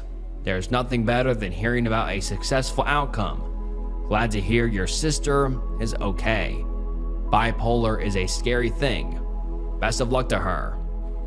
Another user says, "You now know well that doing the right thing doesn't always feel good when you're doing it. But it's not about what feels good. It's about making the best decision. You made the decision that was best for your kid's sister, and I'll bet that no matter how much you write about it, will not come close to understanding how hard that was for you. I am proud to know that you took the hard path, knowing it was the right thing to do, but that you might suffer for that. That takes a lot of guts to do. I'll think on your situation when I am pressed to make a hard decision like that. You know, you acted selflessly, and no matter how it turned out, it was for the best. I am really happy that she is better and she loves you. You showed courage and loyalty on an uncommon level. She had a front row seat for that and knows it well. There's no mystery to me as to why she loves you. My best wishes and Happy New Year to you both." And another user says, "I was put in the hospital when I was 16. Long story. In the first week, I refused to do anything. My parents visited me and nothing until my brothers visited me. There was about 5 minutes of silence, and then one of them said, 'I don't know if I should slap you or hug you.' And I broke down crying for the first time in there, and it was one of the biggest turning points in my recovery. Anyway, every little sister is lucky to have a big brother who cares. I am. Your sister is." And this was the last post we have ever received from the OP. And man, what a roller coaster of events. But I think this just turned out as happy of an ending as is possible. You know what I mean? Like, this was not a good situation for really anybody. The OP was put in a really weird spot.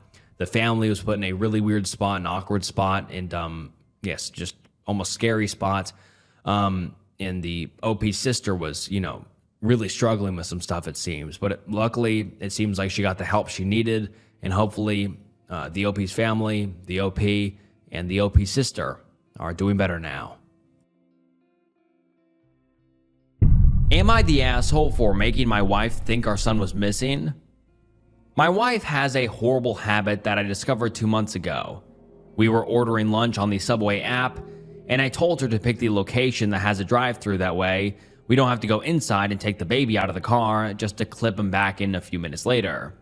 She told me it's not a big deal to leave the baby in the car to run in and pick it up really fast. I had no idea she ever did this. I told her I was not comfortable with her leaving him in the car alone even for a minute, and she told me she's been doing it since he was born, and it's always been fine. She told me she does it to pick up food, run into the post office or pharmacy, etc. I was floored. We don't live in a horrible area, but it's also not super safe either. I told her to not ever do this again. She told me she never stopped to think about the potential dangers and that she would stop doing it. Well, yesterday, as I was driving home from my brother's house, I spotted her car at the gas station near our place. It was parked in a spot up front and not a pump. So I figured she stopped in to grab some snacks, which we like to do. I decided to stop and go in and say hi and get some food, and I pulled in and parked next to her. However, when I got there, I was furious to find our son in his car seat. The car was not even locked. I don't know what came over me, but in that moment, I decided to take my son and put him into my car. He's got a car seat in there too. I then drove to the other side of the gas station parking lot and waited for my wife to come out. It took 6 minutes for her to appear. When she saw that he was gone, she looked stunned for a second, and then started to frantically look around and cry. I didn't let it go on long. After this, I saw her pull out her phone, presumably to call 911, and that's when I pulled my car around to her. I parked, got out, and walked around to my son's door, and opened it to show him to her. She looked extremely relieved, but that quickly turned to anger, with her asking me why I took him and did that to her. I told her she needed to learn a lesson, and she promised to stop leaving him in the car, and that she was extremely irresponsible. It was so easy for me to pull up and take him. No one else at the gas station even noticed. So if he really was taken there would have been no help, and it would have been 100% her fault. She proceeded to call me cruel and psychotic and tried taking our son out of my car into hers. I said no, and that I would be driving him home, and I left. She came home not much later but ignored me the rest of the day. She acknowledged me today, saying she wanted an apology, and I said absolutely not, and she's the one who should be saying sorry. She's been guilt-tripping me the rest of the day, saying no mother should experience the fear I put her through. Did I go too far? Am I the asshole? And now let's get into some of the top comments. One user says, normally I'm fully against game playing, but this is your child's life. I support your actions. Your wife is being hugely neglectful. Not to mention, it'll be warm soon, and being left in a hot car, even for a few minutes, can be deadly. Not the asshole, and I wouldn't let her take him anywhere until she apologizes. And then the OP responds and says, I guess I should clarify that the car was running with the air on. I forgot to add the detail and was restricted by the character limit, but the car was on. It's a push to start car with a sensor for the key fob, so it'll stay on/running as long as you are close enough to the vehicle. I didn't see the keys in the car, so she took them inside with her, but didn't lock it. And then another user says, look OP, let's be honest about the reality of this situation. Your wife has knowingly and intentionally left your infant alone in a vehicle multiple times. At least once, that vehicle was unlocked. I'm honestly shocked no one has called the cops for child endangerment yet, but eventually, someone probably will. When that happens, CPS will probably get involved. You have now documented on the internet that you knew that this was happening. If CPS finds out that you knew and continued letting your wife leave the baby alone in the car, you will both lose custody of that baby. Not the asshole for scaring her. That was an appropriate and infant-safe way to demonstrate the potential consequences of your wife's actions to her in a hopefully meaningful way. But you will be the asshole if you continue to let this happen. If your wife's attitude about the safety of your child doesn't improve, it doesn't really seem like your wife can be trusted to transport the baby right now. It might be time to involve some professional help for her if you want to keep your family intact. Or it might be time to document what she's doing. Take your child and leave her if you're done with risking it. And then the OP responds and says, I've seen several comments like this, so I just want to make it clear that I have absolutely no intention of letting this continue. My son's safety is my top priority and means everything to me. And someone responds and says, I'm glad to hear this because there's also a side you're not seeing. My former coworker was notorious for doing this. I don't want to bring my baby in, so I'll just run in quick, etc. Everyone told her it wasn't safe, but she didn't listen. Until one time she was in a store, someone saw the baby in the car and called the police. The baby was taken from them, and CPS was called, and an investigation was opened. Once they determined that she'd done this repeatedly, they determined the child was not fit to return. Her husband had to file for divorce and petition the court to get custody of his baby back. It was a huge mess that took a long time to settle. And then the OP posts an update the next day, which reads as follows. It says, update on the situation. I sat my wife down this morning and did apologize for the way I went about things, but said I was not sorry for caring about my son's safety and in the moment felt like she needed a huge wake-up call. She apologized for lying and continuing to do this unsafe practice. I asked her why she seems so casual about what she is doing. Most parents I know, myself included, are on the paranoid side when it comes to their kids, and she has been doing this for so long without seeing an issue. I asked if she thinks she's dealing with some kind of postpartum mental health issue, as I don't consider this normal. She broke down crying, saying she doesn't know what's wrong with her.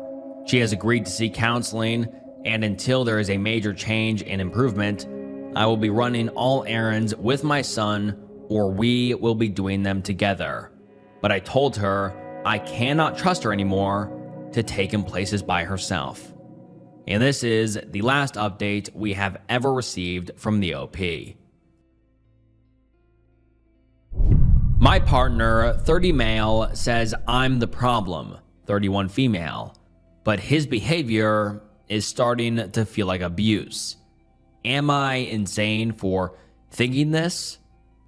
Hi there, throwaway for obvious reasons.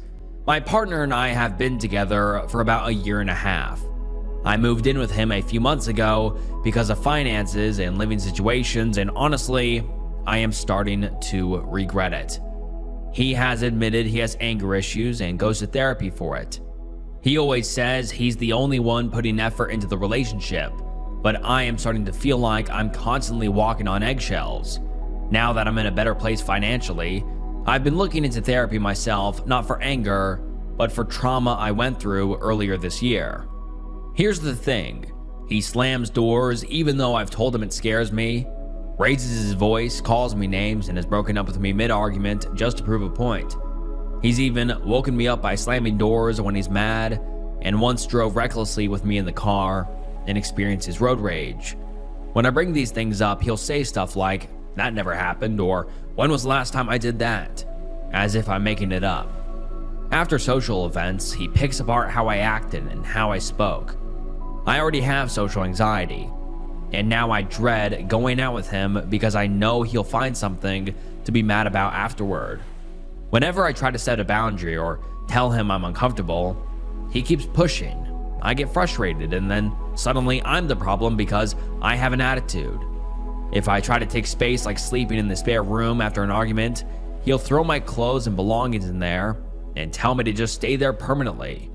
Then he'll switch gears and act all sad and depressed until I comfort him like I'm the one who did something wrong. It's emotionally exhausting. He also gets jealous when I'm friendly with my male roommates or other people, even though I'm literally nice to everyone. One night, he accused me of deleted messages and cheating because he saw my phone reflection and thought I was hiding something. I was actually just messaging a friend that I felt unsafe and anxious while having a fight. He later tried sneaking into the spare room to go through my phone, then acted like he missed me just to get me back into bed. He tells me what I should or shouldn't do because he cares, but it feels more like he doesn't think I can handle life on my own, even though I'm very independent and have way more life experience than him. Another thing that really upsets me is he says mean, judgmental things about people in public. He calls it having a mean girl persona. He's even made racist and fat-phobic comments. And when I call it out, he says I'm worse than him, which is not true. Lately, he keeps saying I'm the problem and that I need to look deep within myself. He blames his outbursts on stress or mental health, takes minimal accountability, and things will change for a little bit until they go back to how they were. I leave arguments feeling confused, guilty, and like I have to apologize for things I didn't even do wrong. I know I'm not perfect, but this can't be normal, right? I don't ever act or treat him this way. The only reason I've stayed this long is because he can be sweet, he cooks, he cleans, he's affectionate, and when he's in a good mood, things feel easy, but he's mostly in a bad mood and complains about everything that happens, even if it's a minor inconvenience and it'll bring his mood down. But I'm pretty sure I'm falling out of love with him. Now that I'm more financially stable, I've told him I think we should live separately when the lease is up because our constant fights are very stressful, but I know how that'll go. He'll guilt me, spam me with messages, and make it seem like I'm abandoning him. We were supposed to get our own place together, but at this point, I just don't know anymore. Does this sound like emotional abuse, or am I the problem? I would love some honest outside perspectives, please. And now let's get into some of the top comments. One person says, "Girl, just leave." And then someone responds and says, "When you do leave, OP, do not let him know that you're breaking up with him in person, because that is most dangerous time in our abusive relationship, because they are losing control over you and they will do anything to have that control. That is when you are statistically the most likely to be killed by your partner. The reason why I'm warning you about this is because it almost happened to me. He almost killed me." And the OP responds and says, "Thank you so much for this advice. He's not laid a hand on me yet, but there has been small signs that he could. He also admitted to me recently that in a past relationship, he choked his ex from self-defense. My stomach and heart dropped. He will either get angry or guilt trip me into staying." And another commenter says, "You are in an abusive relationship. You know how some people ask, why did she stay? This is why. It can be very confusing. Abusers are manipulative. They use all kinds of manipulative techniques like gaslighting and minimizing. And they're very good at twisting things so you end up apologizing when they're the one who is wrong, which just makes everything so much more confusing. They will make you doubt yourself and reality. What you are feeling is correct. This is not okay. This is abusive, and it will only get worse. I'm sure you know that though. I'm sure you've seen it getting worse. Abusive relationships very rarely start out that way. The Netflix show Made, I recommend it, although it's not super great. It has a lot of good information, especially about how women often are in denial and how abuse is not one size fits all. Had one of the best descriptions of it. Quote, "It's like a garden. Violence. It grows like mold. Before they bite, they bark. Before they hit you, they hit near you. Like they're trying to figure out how close they can get before you actually leave." And unfortunately, most abusers will keep up their abuse if they feel their power slipping.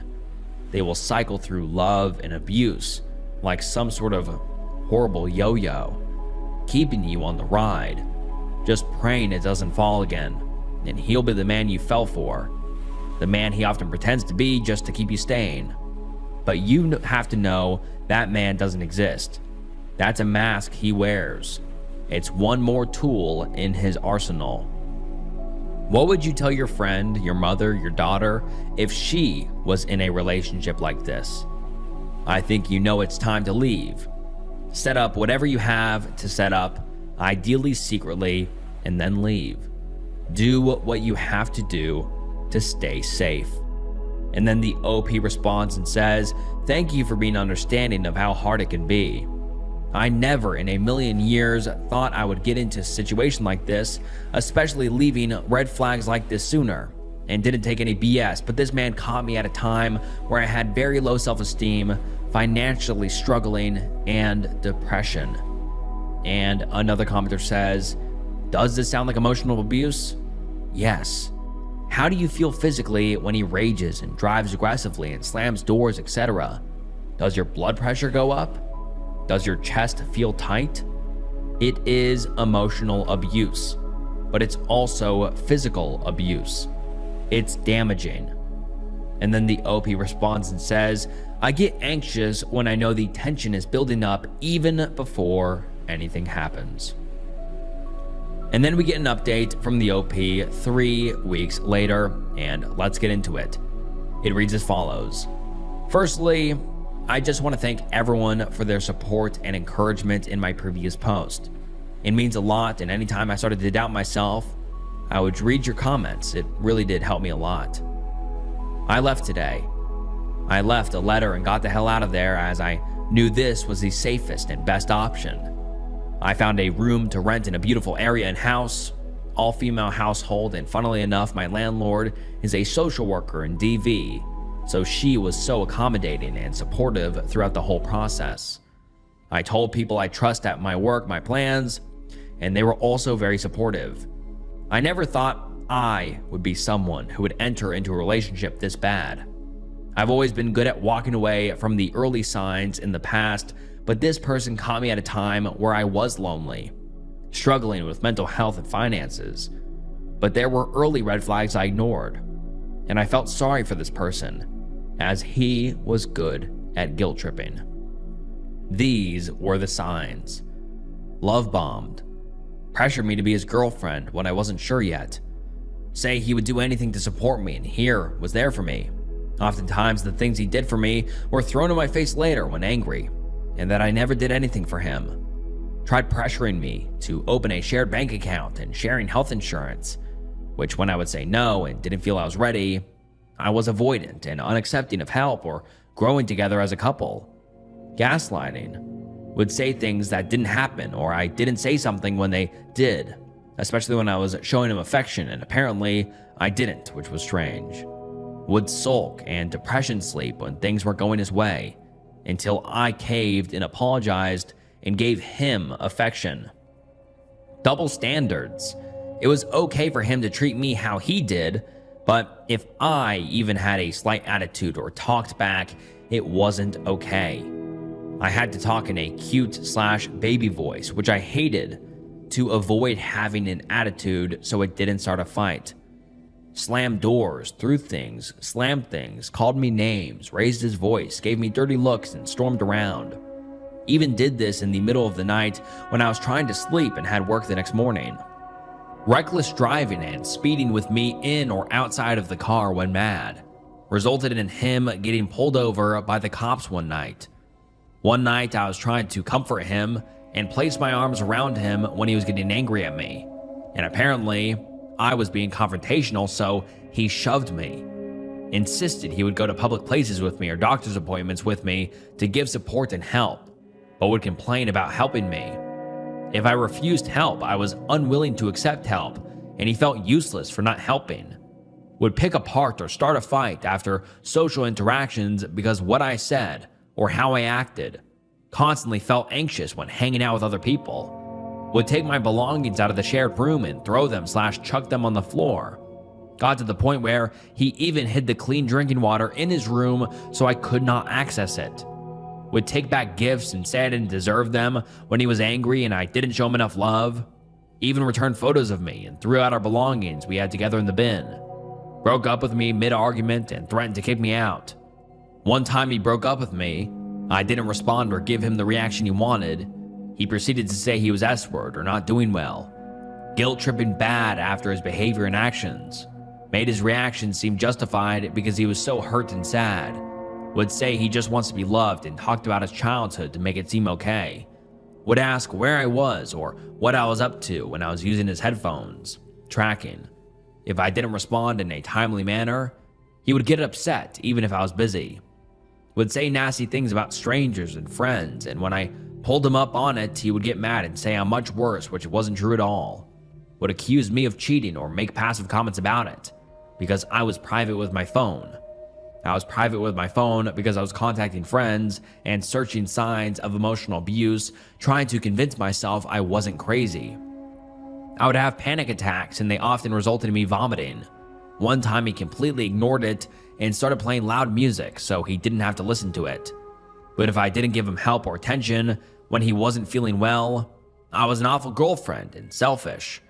If I tried standing up for myself or used logic in an argument, he said he didn't like my tone or I was being condescending. He even pulled out his phone one time to try to prove to me I was condescending, defensive when I was asking a simple question about why he was upset.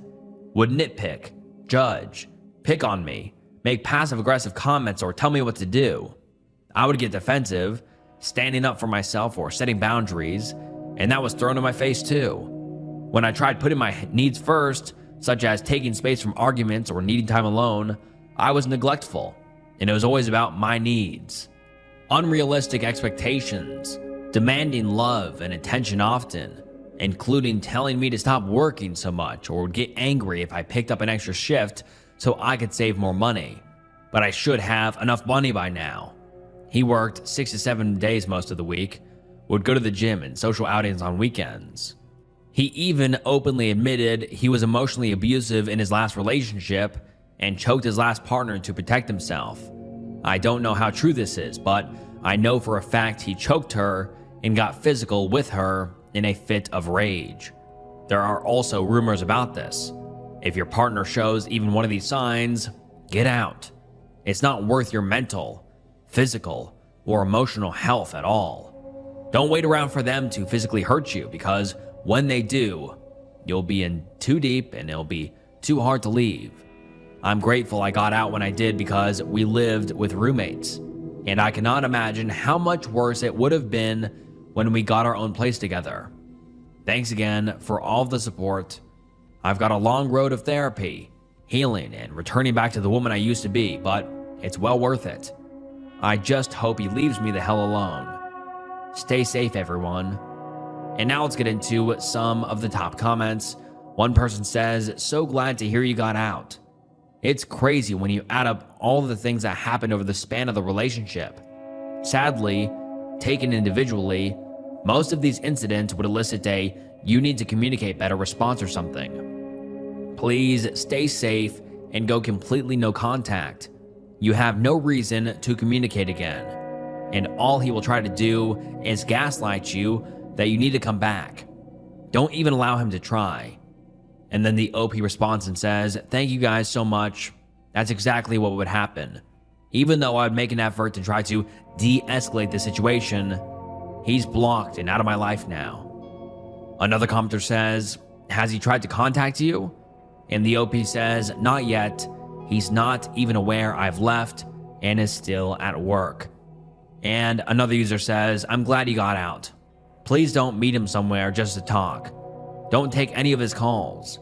Don't respond to any social or emails. He may try to convince you to come back and he'll try better. Please, please, please don't fall for it. Take care of yourself." And the OP responds and says, "Thank you so much. He will, as he has done in the past. He will be completely blocked, and I never ever want to do anything with him again." And the commenter responds again and says, "Did you leave a letter telling him you left?" And the OP says, "I did." And this is the last time we have ever heard from the OP, so I really hope the OP is doing better now and away from this abusive ex she has. And a scary situation, but luckily, I think she got out safe. And alright guys, that wraps up 2 hours of some unsettling Reddit threads. I really hope you enjoyed today's video. If you did, make sure you like the video and subscribe to the channel. It really does help the channel so much. Also, make sure to follow me on Spotify and follow me on Instagram. Then you can find some updates for when new videos are released. You can also get early access to all videos on my Patreon, which you can find in the description. And yeah, ad-free and early access to all videos on Patreon. So I think that's kind of worth it. Yeah, head over there if you want. And also, if you enjoyed this video, make sure you check out some other videos on the channel. It really does mean the world. And just to reiterate, if you watch this long into the video, I'm sure you enjoyed the channel enough. So make sure you subscribe if you aren't already. And yeah, thank you guys so much for watching. From the bottom of my heart, it truly does mean the world. You guys are the best. And this was Snook, and I'll see you next time. Bye. Hey, what's up guys, and welcome back to the channel. And today we're getting into some true unnerving Reddit threads, and oh boy, these are some of the most shocking, unsettling, and like the title says, unnerving Reddit threads I have ever read. They had me on the edge of my seat the entire time, so you're gonna wanna make sure to stick around. And I appreciate you stopping by Me's World, and make sure you like the video and subscribe to the channel. The channel subscriber goal is 1 million subscribers, so please subscribe, it helps more than you know. And alright, this video will be long enough already, so sit back, relax, grab a drink, and grab a snack. And without further ado, let's get into some true unnerving Reddit threads. My boyfriend is scaring me with his jokes. Originally posted to r/advice, and the post reads as follows. So, this relationship is new. We've been dating for about 2 months now. I am 20 female, and he is 24 male. It moved a little too quick for my liking. I invited him over for a hookup, and that's all it was supposed to be. But then we watched movies and took a night walk by the river, and he said he wanted to make me dinner the next day, so I was like, okay, sure. Well, then he started coming over like almost every day for intimacy, watching movies, making food, and playing games. And I'm not joking. He told me he loved me after a week of knowing each other. I was stunned. I just said it back because I felt awkward and didn't know what to do, but I didn't mean it. I know, that's bad, but anyways, he's gotten a lot more comfortable with me. He adores my dog, and that's good, but here lately, he's been making a lot of comments that actually scare me. I don't know if I'm overreacting. I kind of want to break up and not see him again. First joke was about R-wording me and killing me. He said he would put drugs in my drink and have his way with me after I pass out. Then he said something about strangling me to make me pass out if I didn't like the drugs. Said something about if I die, then he'd hide my body.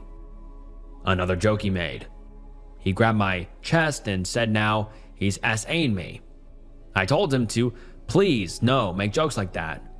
But the very next day, he'll make another.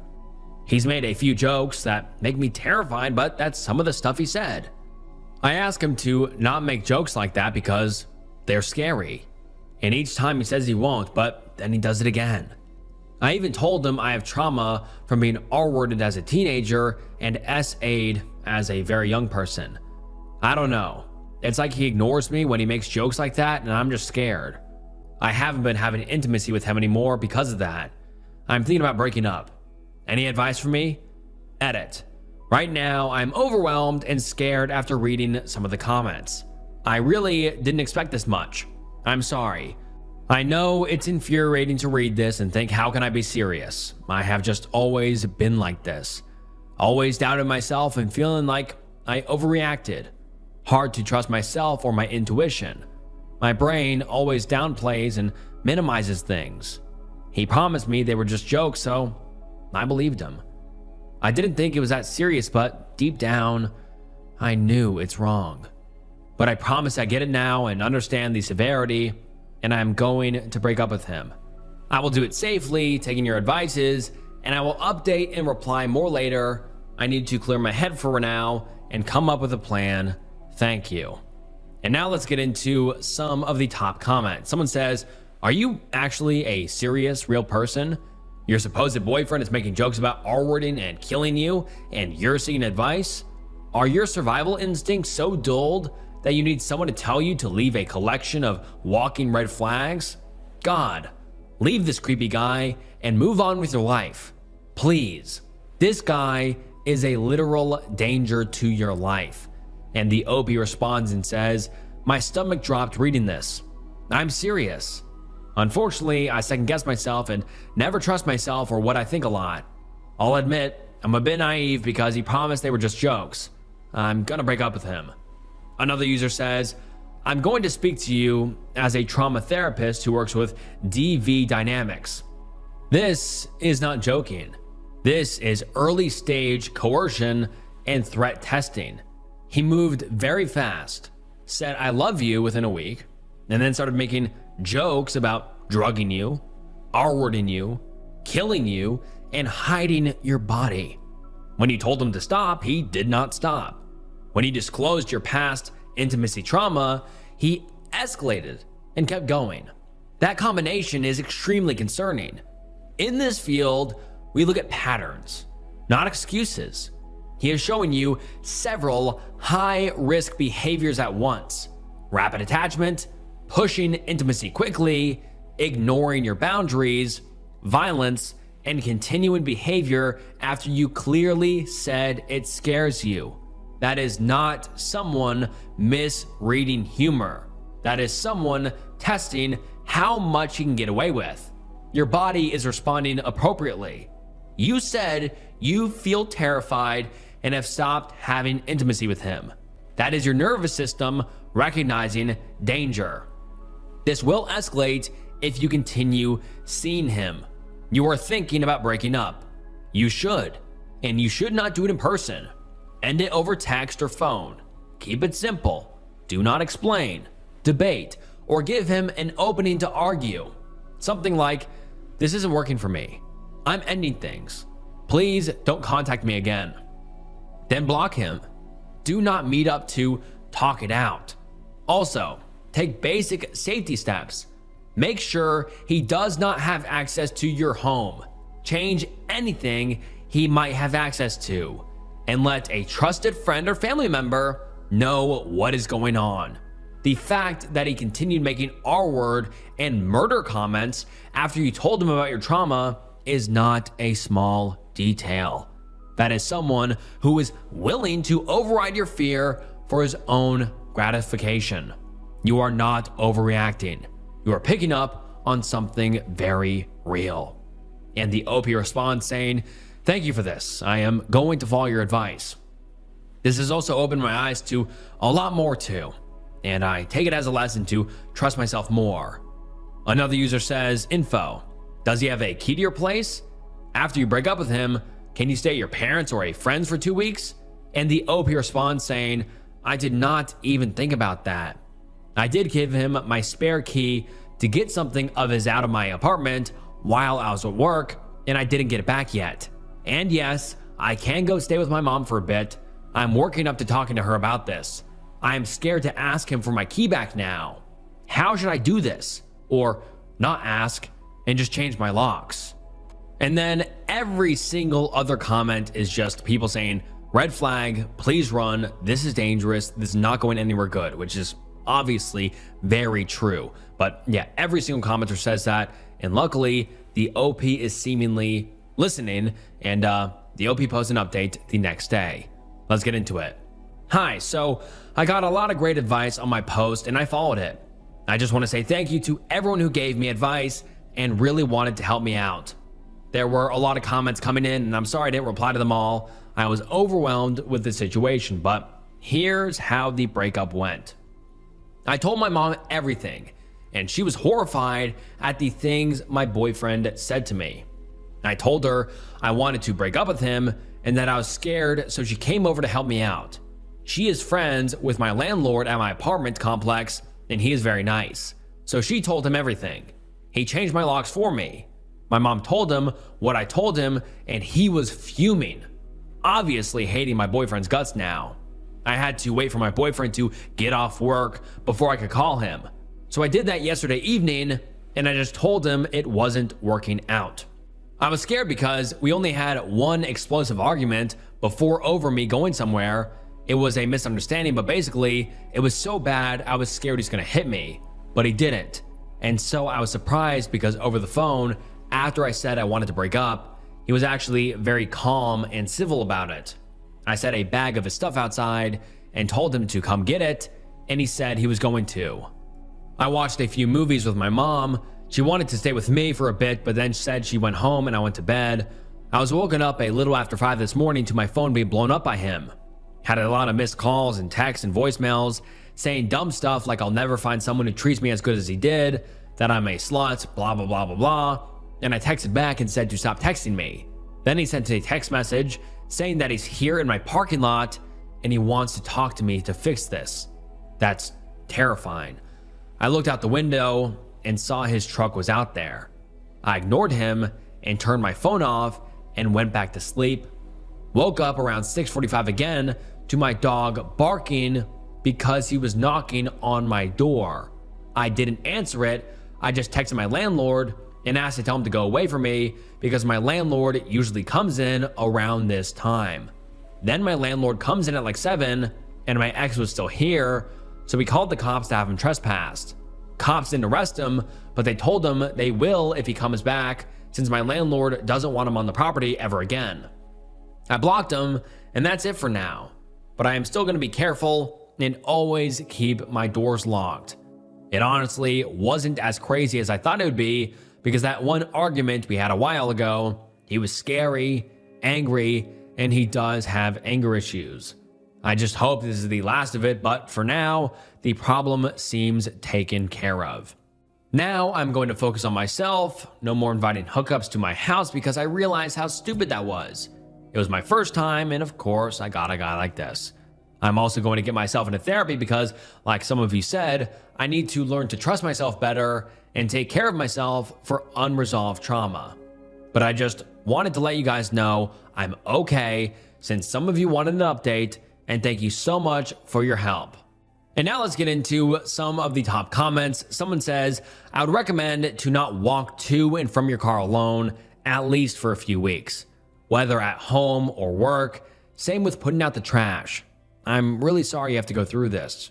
I really hope he'll go away, but I'm legitimately worried for your safety. And then the OP replies and says, I really hope he goes away too. My landlord is here a lot during the weekdays. He said he's going to watch out for me. And don't worry, I will watch out for myself too. If it does get bad, I can go stay with my mom and she'll have my back. Thank you so much.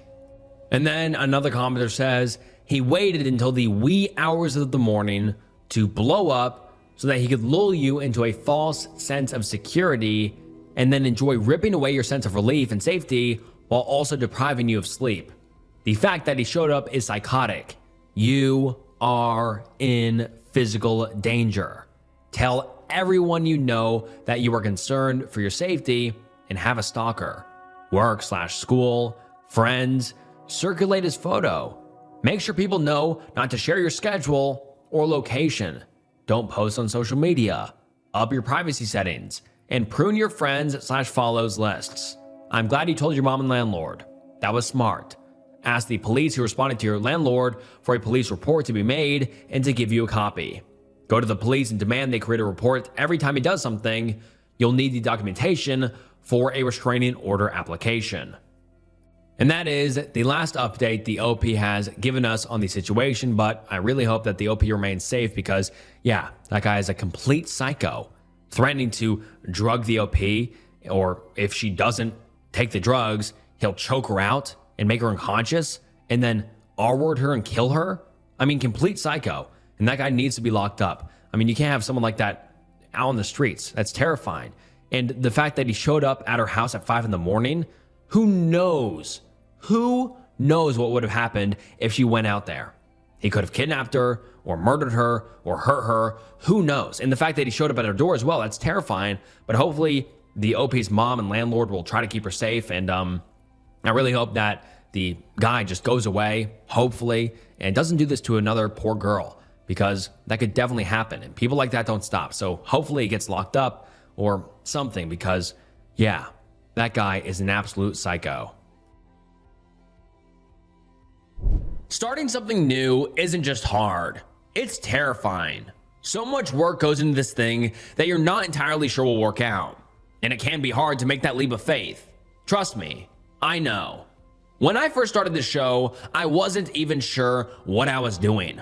What if no one listens? What if I make a fool of myself? What if people don't like it? Now I know that I was right in believing in myself and launching my show, despite all the fear and hesitations. It also helps when you have a partner like Shopify on your side to help.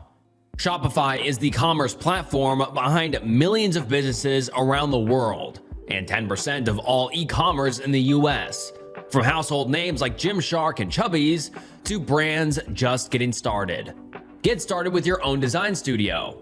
With hundreds of ready-to-use templates, Shopify helps you build a beautiful online store that matches your brand style. Tackle all those important tasks in one place, from inventory to payments to analytics and more. No need to save multiple websites or try to figure out what platform is hosting the tool that you need. Everything is in one place, making your life easier and your business operations smoother. It's time to turn those what ifs into with Shopify today.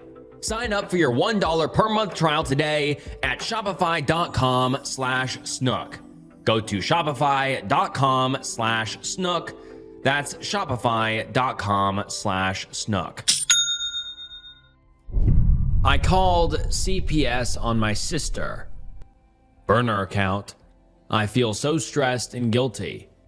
Guilty for calling, but also guilty for waiting so long to call. I also called animal control, and they will be at our door in a few hours. I'm in college and the new semester just started, and no way am I going to be able to focus in class today. My siblings are severely neglected.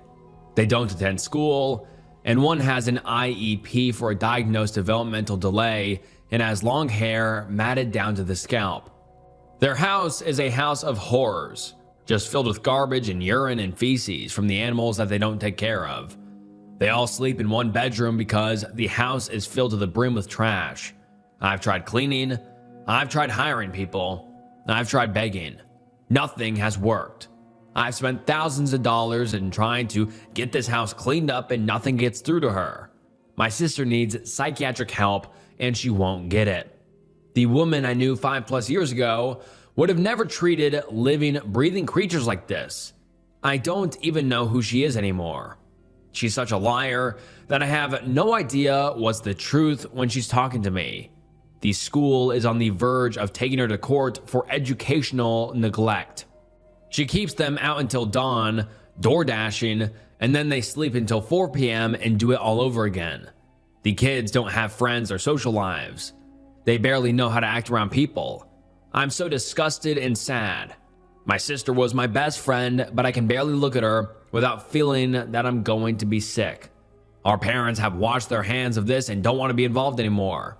They've tried everything I have, and I've given her so much money because she refuses to get a job. I don't want them to be mad at me for calling, but I didn't see them doing it. I have 2 kids of my own to take care of, and taking care of my siblings would completely disrupt the household, but if they get removed from their care, I'd rather them came to me while she gets help. Our grandmother just died, and now I feel even more guilty for calling because she was close to her and her mental health is already in the toilet. I feel so lost and alone in this. ETA. Her children's father, biological father of only 1 child but raised the other children, died unexpectedly in 2020. He did everything for her. Cooked, cleaned, took care of the kids' school, parenting, and hygiene, and took care of the kids in their home daycare. They weren't really together by the end of his life as he was already an alcoholic, and he was removed from the household legally after he started being investigated for illegal content involving minors. Her life is a mess, but losing the stability that he gave her absolutely rocked her. Things crumbled when he was removed from the home, and the responsibility was shifted to her. Then, when he died, it made it a lot worse as she still loved him. And now let's get into some of the top comments on this post. Someone says, "You absolutely did the right thing. It's a tough thing to do, but those children are suffering, and so are the animals." And the OP responds and says, "The animals don't even see daylight. They are caged and kept in a bathroom. 2 of her dogs have died mysteriously and have just been left to rot. She won't let me in to see their current condition, but her friend tells me one has a huge mass and is very sick and needs to be put down." And then a commenter asks of the age of the kids and the stressor to make her sister unwell, and the OP responds and says, "Her children are 9 and 13. Her children's father died a year and a half ago, and while she was unwell before then, his death really rattled the entire family. He did the cooking, cleaning, and made sure the kids went to school for 10 years. When she started having to do it herself, everything was just chaos. So while I believed it's not the entire reason, it is at least a huge piece of it. I just want her to get treatment." Another commenter says, "He did all the housework? What did she do?" And the OP responds and says, "Basically nothing, if I'm honest. They had an in-home daycare, and he did all of the work with that too." Another commenter says, "The only concern is you didn't do this sooner.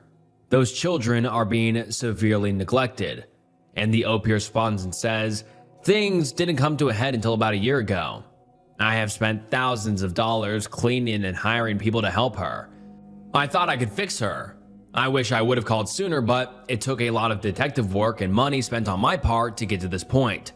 Another person says, "How would sister find out you called?" And the OP responded and said, "I'm thinking she will have a pretty good guess based on the information. Not many people know what I know. She is a compulsive liar and manipulator." Another person says, "Taking the kids," and the OP responds and says, "Thank you so much. I absolutely would not let them go to the system. I'm ready for them to come to me, but with how mad she is right now, I'm not sure if she can't tell them she doesn't want them with me." Another person says, As a child psychologist who specialized in therapeutic treatment with SAID minors, the casual mention of illegal content involving minors on brother-in-law and them running a home daycare are horrifying. Please tell me that your sister's children have been evaluated for SA. And the OP responds and says, yes, they were as far as I know.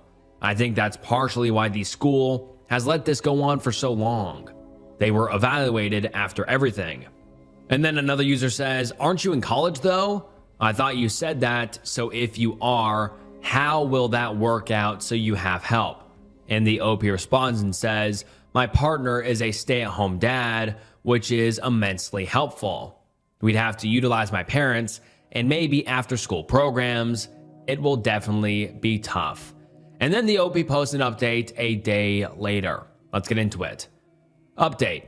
Since people have been asking to be brought along for the ride, I've heard absolutely nothing about animal control from my sister or from the animal control officer that I spoke to.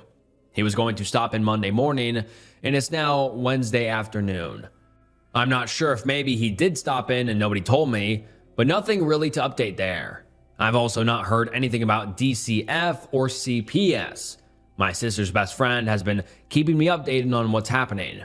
She has also been trying to clean up her house and has been driving 2 hours to bring my siblings to school so that my sister doesn't need to. I do not agree with this, though I am glad that they are going to school. I told her friend that she needs to not bail her out because if she can't do those things without her, then we're not really helping her. I've been right where she is. She is basically me 6 months ago. Her best friend is not only driving 2 hours both ways to help my sister, but she has taken time off to work and clean her house. I don't think she can get very far on her own. But my niece somewhat has a bedroom floor now. She's also been sending me things to post on the marketplace to sell, including a rabbit enclosure that I had no idea she had. That one mysteriously died as well, I'm told. The kids have gone to school the last 3 days, late, because of my sister's friend. I fear she is just making the problem worse by doing it for her, but at the same time, the kids need to go. It's such a hard place to be. She told me that my sister is still sleeping, and it is currently 2 p.m. because she was door dashing all night. I don't know how she plans to keep this up. Thanks everyone for the kind words and advice. It's been so nice and encouraging to read through. You have no idea how much it helps. And then the OP posts an update 2 days later. Let's get into it.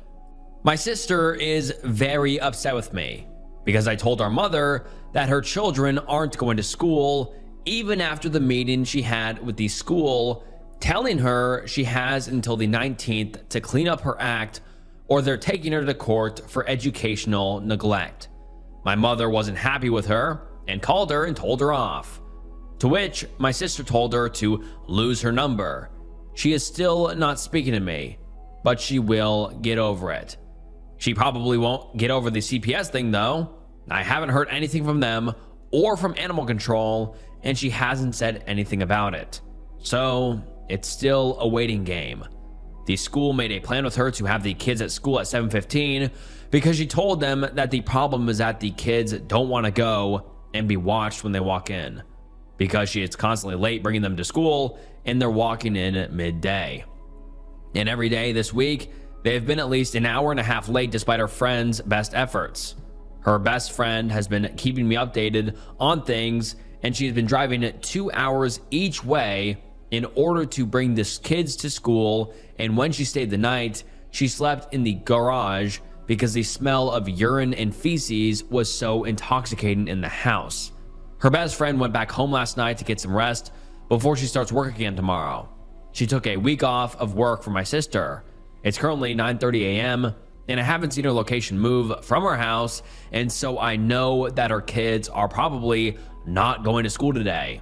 She told me getting up wasn't the problem, but her best friend told me she's been staying up all night door dashing and sleeping until 2 to 3 p.m. while she brings them to school. What is her plan now that her best friend went back to her own life? Her best friend is where I was a year ago. She thinks she can fix her. She bought the kids new clothes for school because none of them fit, and has attempted to clean her house. She spent 12 hours cleaning and has hardly made a dent. She found 2 huge dead rats in common areas that the dogs have been peeing on, probably to mask the smell. I am so fucking disgusted. She told me her kids are not going anywhere and to stop rearranging my house for them, but she is not doing anything to make any changes for her kids. I want the kids here so badly. ETA. I've just called CPS again. I gave them all of the new information that I have from her best friend, as well as sent them pictures of the kids' bedroom. There is a pellet gun on the floor in one of the pictures, and I'm sure they won't take kindly to that. I also told them about the moldy, unusable fridge, broken oven, caked urine and feces all over everything, and the huge dead rats that were found. I hope they will get in there quickly. And then the OP makes an update the same day, and the update reads as follows. I called and spoke to the school. She did not get them to school and ignored all of their calls and texts and emails. She didn't even bother to tell anybody that they weren't going. This is against their agreement and doesn't bode well for her. The front desk lady seemed frustrated as well and seemed very well informed of the situation. They've really given her every opportunity to get them to school. She is still giving me the cold shoulder. I texted her and asked if she needed me to bring the kids to school tomorrow and that I'd give them breakfast. Nothing. The principal is supposed to give me a call back at some point, and they will probably start doing welfare checks with the police when they don't show up. I am one of the kids' emergency contacts, and so they were more than happy to talk to me and seemed on the same page. I asked earlier this afternoon about doing one today, and it seemed like they might since I requested it. I've yet to hear anything, so I'm not sure if they did or not. I'm going to call and do the same thing tomorrow on my lunch break at school. I won't give up. And now let's get into some of the top comments. Someone asks about the sister's reaction, and the OP replies and says, she is definitely going to hate me. I don't care anymore. I care more about the kids being able to heal. Another commenter says, just make sure you're also there for the kids after you got them out. They could be easy victims of bullying at the school. Teach them how to stand up for themselves. And the OP responds and says, I live 30 minutes away from them in another school district. I'm hoping I could get them into another school to start fresh. I'd be able to get them nice clothes and demat my niece's hair. At this point, I don't think this school is a good option anymore, precisely for that reason. And then another commenter asks more on the father of the kiddos, and the OP replies and says, I have another post if you go to my profile and I talk about it. The man who raised my siblings was removed from the home 2 years ago for illegal content involving minor allegations, which she says he was cleared of, but I don't know. To which he then promptly dropped dead in the street. Literally. The biological father of the other children hasn't seen him in 11 to 12 years and doesn't care to. Someone else says, bring the kids over / open invite. And the OP responds and says, they have an open invite, but unfortunately, she doesn't make it easy for them to leave their house. They have such crippling anxiety. I'd love for them to come over. I'm going to keep pushing it. And then the OP answers a few questions the next day. Someone says, so hold on. Why hasn't CPS realized these kids aren't being taken care of? Good Lord. And the OP responds and says, my sister is really good at dancing around the truth. She hasn't allowed anybody in the house. At this point, they will need a warrant. Another commenter says, did CPS ever visit after the first call? How were the living conditions then? Also, how did she know you called? And the OP responds and says, no, they didn't. She's been on their list for a good year, and they've never gone on the house. She fostered a baby for a while, a whole other story, but the baby is no longer there, and she has had every excuse in the book why they couldn't go inside, and they just let her. And then someone else asks, any updates? And the OP replies and says, her friend is now unsending all of her Facebook messages. I'm guessing something happened. And then the OP makes an update post 4 days later. Let's get into it. The update is titled, "I called CPS on my sister. Update, they finally got involved." And the update reads as follows. "I'm not sure if I should keep making new posts or add on the ones I've already made. Someone let me know, LOL. I don't know how this works. I called and talked to the school for the second day in a row. She did not get them to school yesterday or today and slept through all phone calls from them. I watched her location and she got home at around 6:30 a.m. and it hasn't moved from there. I'm going to start calling my sister's best friend, Janice. Janice called my sister from 7 to 9 this morning until one of my siblings answered the phone. They said they've been trying to wake her up for an hour and she wouldn't get me to bring them to school. Janice says they brought the phone to my sister and Janice told her to get her ass up. My sister lied and told her she brought the kids to school yesterday and she'd do it today. Spoiler alert, she didn't. Janice is upset that she's been lying to her, but I think she's always lied to her. She's just realizing it now. Well, fast forward a few hours, I start getting a notification for every message that is being deleted by Janice incriminating my sister. Dozens of messages, including pictures. Luckily, I had most of everything saved already at that point. I asked what she was doing, and she ignored me for a bit, and then I get a call from her. She's crying and upset and says, "What did you do?" I played completely dumb. Apparently, my sister called her ripping mad, screaming, saying that CPS got involved and hung up on her. She thinks Janice is the one who called. I do feel pretty bad about that. I have no idea if they showed up or if they called, but it didn't sound good. She has an inspection coming up, but we are unsure of when. I wish I knew what went down. All I know is that they mentioned the things Janice has told only me, so it'll come back to me eventually. It doesn't sound like she let that on to my sister. If somebody showed up to her house, I'm sure she refused to let them in, which is an obvious red flag. Her porch looks terrible, and there's trash and feces all over outside. So I'm sure that was another rock in her stack. We have our grandmother's funeral tomorrow morning, and if she gets her ass out of bed at 8:30 tomorrow morning, doubtful, it's going to be one awkward family reunion. Janice is also going. I'm shitting bricks. ETA, I just messaged her other close friend who also happens to be a social worker. She's helping me get in touch with their social worker. No, the friend hasn't seen the house in a good year or two. And then the OP makes an update post on the same post the next day, and it reads as follows. She did not make it to the funeral. Janice drove 2 hours to drag her out of the house, but she refused to go. Now Janice is cleaning up her house while my sister does absolutely nothing. I told her to just give up, but she thinks she's doing what's best. The DCF inspection is bright and early Monday morning. Janice is doing what she can do to hide the evidence. They're both more worried about figuring out who called than the kids' well-being. I am beyond disgusted. Janice thinks she's being a good ride or die friend, but I do not see it that way. I wish I could never talk to either of them again, but my siblings don't deserve to be isolated. And also, I've been saying siblings this entire time, but the OP says and siblings, and I think that means niece siblings or something like that. I don't know. Let's continue. Thanks for listening to my woes.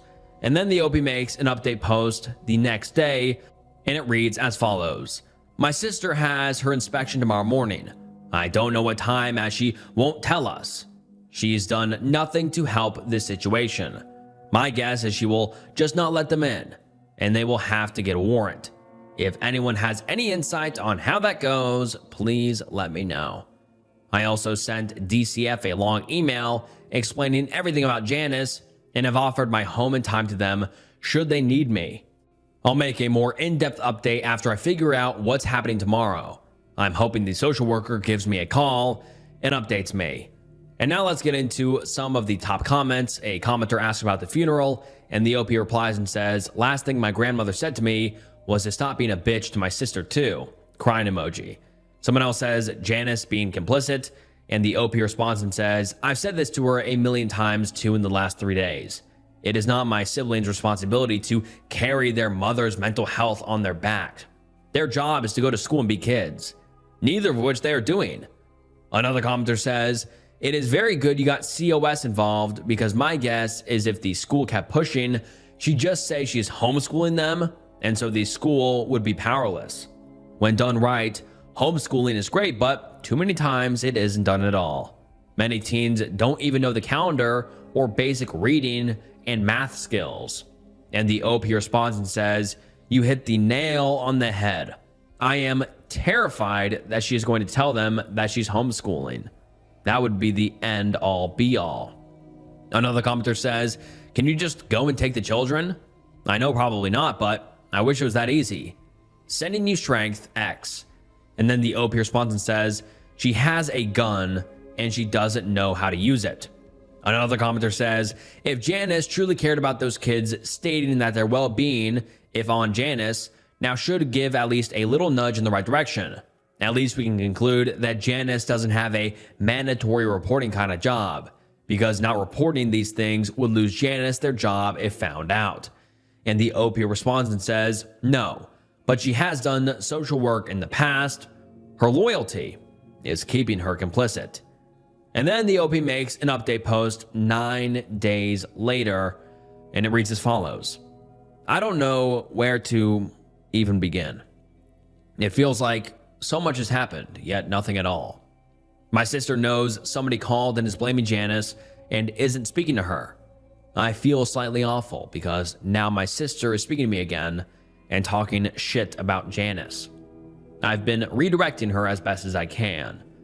The only reason she's even talking to me is because she wants to borrow my car. I wouldn't see it again. So I've been just saying it's at the shop, which isn't a lie, but I can pick it up at any time. I just haven't had the time with school and work. But I'm not telling her that. She only talks to us when she needs something like picking her up her vape juice and giving her money or a vehicle. I'm trying so hard for these kids, and I just feel like I'm getting nowhere besides poking the bear. For now, I'm saying, let's just make the best of it and get some help. But she's yet to make any effort. The only people that know I called is our dad, my partner, and my friend Caroline, who is actually a DCF worker. She's been so helpful through all of this and trying to help me help the kids in a way that won't cause her to lose her job, and all of you. My sister did not go to the funeral as expected, and she has a meeting on Monday with the school to discuss the kids' truancy again. This was her deadline to start going before they took her to court. I've been calling the school every day, and they've not gone once since Janice stopped bringing them day 3 of their deal. It's been a few weeks now. They know my phone number now and greet me by name, LOL. My sister managed to dodge her DCF worker 2 days in a row. Once she rescheduled, and second, the worker rescheduled. The house still looks horrendous. I dropped off Operation Happiness gifts and food, and I couldn't even get past the front door. It was a dark, dingy, dirty, stinky cave. She's still in denial and says, Janice called DCF on me over a moldy zucchini. She's dead to me. Actually, she's just plain delusional. There's no way she can actually believe that. Not when I've seen her house and smelled them all. She even shits on Janice for her cats and kittens and how at least there's not shit and piss at her house. There is, a lot. She just doesn't leave her bedroom. She's not put in a single gram of effort into cleaning the house, but she has spent lots of time trying to figure out who called on her, which is just disgusting. I've told her friend Caroline everything, and she's been trying to talk to her, but my sister has been lying through her teeth to her, which is unhelpful because I've told her absolutely everything. She said she may have to write her own report based off of the things I've told and things she's noticed. She gave my information along to my sister's social worker and said to expect a phone call soon as it's being made a priority. My sister is going to be pissed. I've been dropping hints to her about seeking treatment and easing her into the thoughts of her kids coming to my house. she's still against it and says they are not leaving her house under any circumstances. Unfortunately, she does not have that choice, but I need her to comply with our plan once they do get taken. I have no idea how she's going to react, and I'm terrified, especially terrified for children. She's not going to make this easy on them, and if she has to go to court, she will get a copy of the affidavit on it that will have my name and exact report that I made. I'm not thrilled for that, but for now, I'm just denying it until I can't anymore. Thanks again for listening to my woes. And then we don't get an update for a very, very long time. We get an update almost 3 years later, and let's get into it. 2 years ago, I posted that I called CPS on my sister. The post blew up, and I ended up deleting it because I was afraid my sister would see it with how popular it was getting. I still get messages to this account asking for updates. Everyone was very helpful to me blowing off steam about this, so I feel like I owe everyone an update. It's not great. We have to be careful about what we say and do so that we can still have access to the children. My sister is a textbook narcissist and has manipulated them so completely. Here's some background to jog our memories. Hoarder house. They needed to all share a bedroom because they didn't have access to the other rooms in the house. The house is a biohazard. Urine and feces everywhere. Dead dogs, yes plural, and rats in corners that they couldn't find. Moldy and decayed food everywhere and in the fridge. They had to order out for every meal. My mother and I spent thousands of dollars and hours hiring cleaning services, moving companies, and recruiting friends and family to help. My sister sat at the table vaping and scrolling her phone because it was too overwhelming for her. Her boyfriend had died 2 years before this, and that was her excuse for not getting her shit together for her kids. To this day, she says she didn't help because she wasn't ready. We begged her to get her inpatient treatment. She took my niece door dashing at all hours of the night with her drug-using friends, while my nephew stayed at home playing video games. Loaded pellet guns scattered throughout the house. Absences from school to the point of daily welfare checks. Principal showing up to bang on the door, and my sister being brought to court. Dogs and cats living in squalor, being made to shit and piss in the house. Sister was actively trying to get pregnant. Probably so much more.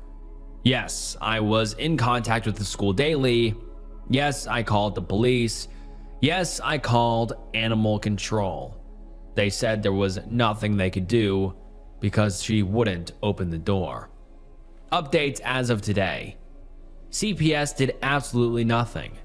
They said that the kids were not in immediate danger and that there was nothing that they could do. My sister's enabling friend, Janice, cleaned up the dead dogs and replaced the floors in those rooms before the CPS worker showed up. I told them this. They didn't care as long as it was done. Janice also cleaned the kitchen and one bedroom, making it almost livable so that the CPS worker could see they had a kitchen and a bedroom. Mind you, there are 5+ bedrooms in the house that they couldn't access with dead animals in it. My sister didn't allow the CPS worker in any other rooms, and the worker allowed that. My sister has a new boyfriend in the last 4 to 5 months. He is a drug user with a violent and criminal past who is in and out of jail. My sister's nearly 40 and her new boyfriend is 22. What they get out of the relationship, I am not sure. Neither of them has anything to give. Friend Janice has expressed concerns over the boyfriend's behavior with my 11-year-old niece, i.e., snuggling her alone in the car. My sister and her boyfriend and kids stayed with Janice for a few months after their house became flea infested and they could no longer stay there. August maybe? Janice eventually kicked them out after they destroyed her house. complained about her asking for help around the house, did not contribute financially, and she needed to keep buying clothes and hygiene products for them all. I have told her to cut her off, but she worries for the kids. During this time, my niece slept in the car because she was uncomfortable at Janice's, and so she slept in a running car every night. The neighbors called the police multiple times.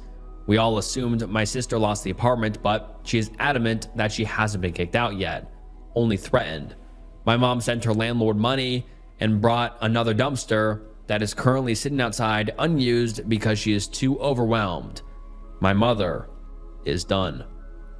They stayed at my mom's for a few days after Janice kicked them out, where my mom bought all of them, including the boyfriend, new clothes. My niece and nephew are now 11 and 16. They have not been in school in 2+ years. After the school got too judgy, her words, she pulled them to homeschool. Our state has no rules or regulations on homeschooling, so there was no reason for her to even fake documents. My nephew is 16 and doesn't even know how many days are in a month. They do not do any schooling, and they have said this to my face. My sister has told us she will get around to signing them up. My nephew is 300+ pounds with high cholesterol and hypertension. He is embarrassed about his weight and depressed. He sleeps and eats all day. My niece was recently hospitalized after she couldn't walk and was so deconditioned and ill that she couldn't function. She was found to have functional neurological disorder from extreme stress. I went to their care meetings at the hospital and to be severely malnourished and dehydrated. She told the doctors it just started, but they're not stupid. She was too sick. She sat in that car for too long that she atrophied. This was going on for much longer than any of us knew. My sister never brought her to the doctor for fear of being judged. She brings neither children to their primary care provider. You guessed it, they're too judgy. Eventually, she was worried my niece would die and brought her to the ER. She had to spend 3 weeks here. The hospital had many concerns but did not call. I had meetings with them and also told them all of this as well. I was really hoping that they would, and it would have more weight coming from them than from me. The boyfriend was staying in the hospital room with them, and the staff had a lot of concerns.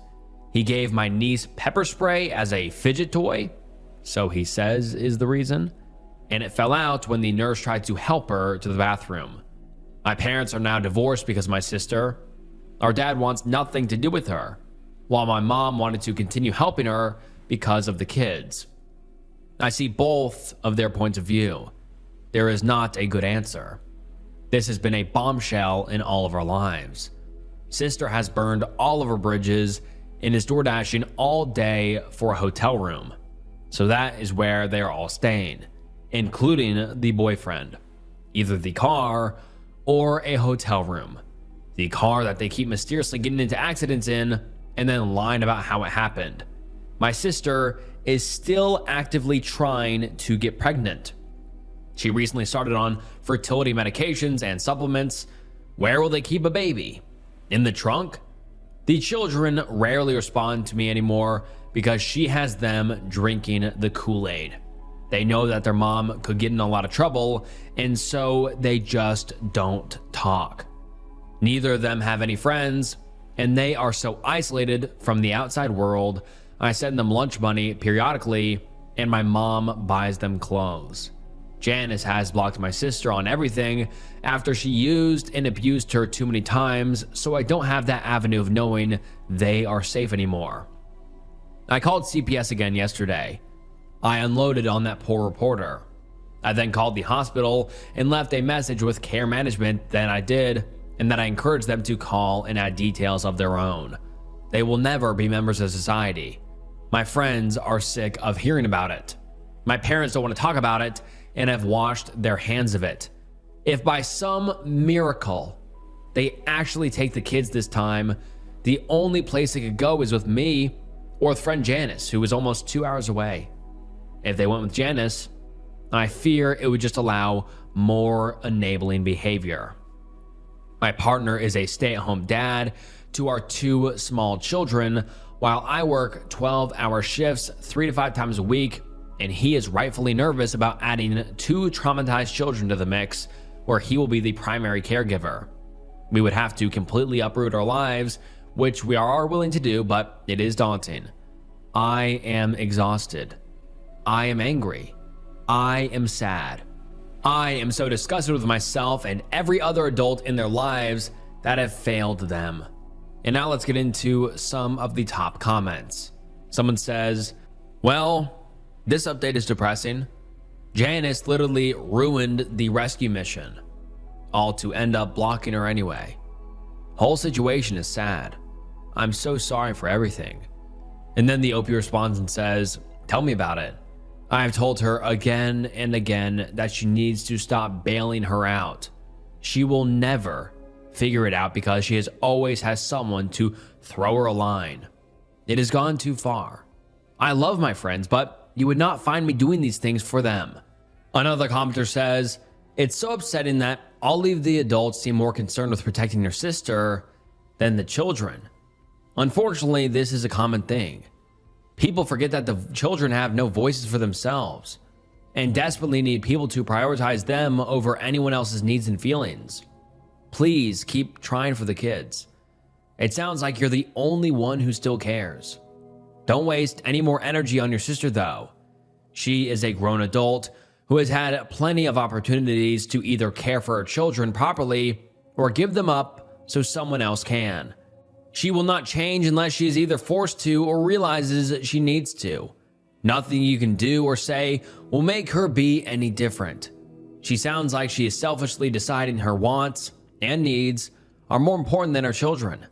These kids are being set up to fail at life where they are, and even when / if removed, are going to have a hard time adjusting to a normal life after being away from schooling and other people. See if there's anyone you can escalate this to. Sometimes your local politician or council person has contacts that can make things happen. If you do finally have them live with you, they will need as much help as you can access from counselors, tutors, medical assistants, etc. You'll need to find out what they are eligible for. The more contacts and helpers you can gather to help them, the more info you'll have to assist them and yourselves later. Good luck. And then the OP responds and says, I know a few people with connections to our Department of Children and Families, and I reached out to one of them today. It's just so exhausting. I'm so worried about these kids. Another user comments, this is all just so unbelievably sad. You must be feeling so helpless. And the OP responds saying, so helpless. I feel crazy because nobody is acting like the sky is falling like I am. And that is the last post we have ever received from the OP. And just such a sad Reddit thread. I mean, the OP is doing everything they can to get these kids the help they need. And for whatever reason, none of her efforts are coming to fruition and nothing is helping these kids out. I mean, like that last commenter said, these kids will be set up to fail in life if they don't get help right now. And the OP posted this 3 months ago, so I hope in the past 3 months the OP has been able to make some progress with her sister or with Child Protective Services, because these kids need help. And the mother really needs to, I don't even know what needs to happen to her, but she just needs to be away from her children and not the mother of them anymore. I mean, also, like, not to mention the OP's sister's boyfriend cuddling with the little kid in the back seat of the car. That's really weird. Also giving her pepper spray, which is just so insane. And who knows what he's doing behind closed doors that no one else has seen, but just such a terrifying and sad situation, and just insane, because it's crazy how the OP is doing all that they can, and just she must feel so helpless because she's calling CPS, calling friends, calling family, and nothing will work. Nothing will work. Even though obviously the kids are in a horrible situation, they're in a disgusting living condition. Even the OP said there was dead dogs in the house. Not even to mention the rats. Dead dogs. She couldn't take care of dogs well enough that they died in the house? How incredibly sad is that? And then left to rot inside the house? Huge rats? I mean, you can't think of anything more disgusting. And these kids must be, contracting diseases from that horrible living conditions. I mean, like a rotting dog and rat, and not to mention the mold, all that shit. These kids must be insanely unhealthy, be riddled with diseases from just the horrific malnourishment and the everything else. I mean, it's just such a sad situation. And I just really hope that CPS was able to secure the children, and hopefully the OP can raise them and take them under her wing. Even though it will be hard, it'll be for the betterment of those kids. But wow, this was just one of the most insane Reddit threads I have ever read. Am I overreacting? I think my neighbors have been unalive in their home for 2 weeks, and I did not censor it as unalive. That's how the OP censored themselves, so I'm not being disrespectful. That's how the OP had it. But let's get into the post. I'll just start from the beginning. Going on 3 weeks ago, my husband and I heard what we suspected was a gunshot at around 9 p.m. on a Friday. We were concerned, but nothing came of it really. For the last 2 weeks, I have gradually paid more attention to the fact our neighbors have not seemed present, aside from their cars in the driveway. First thing was the obvious overgrown grass. We have an HOA, so this is really not something that just happens from time to time. Next, we noticed their cars have stayed parked in the driveway in the same backed-in, staggered position. My husband and I come and go frequently, so we should have definitely seen them leave, arrive, or even change the positioning of their cars, similar to the past. Also, their assumed kitchen window is across from our bedroom window, and I've noticed the light of that room is always on.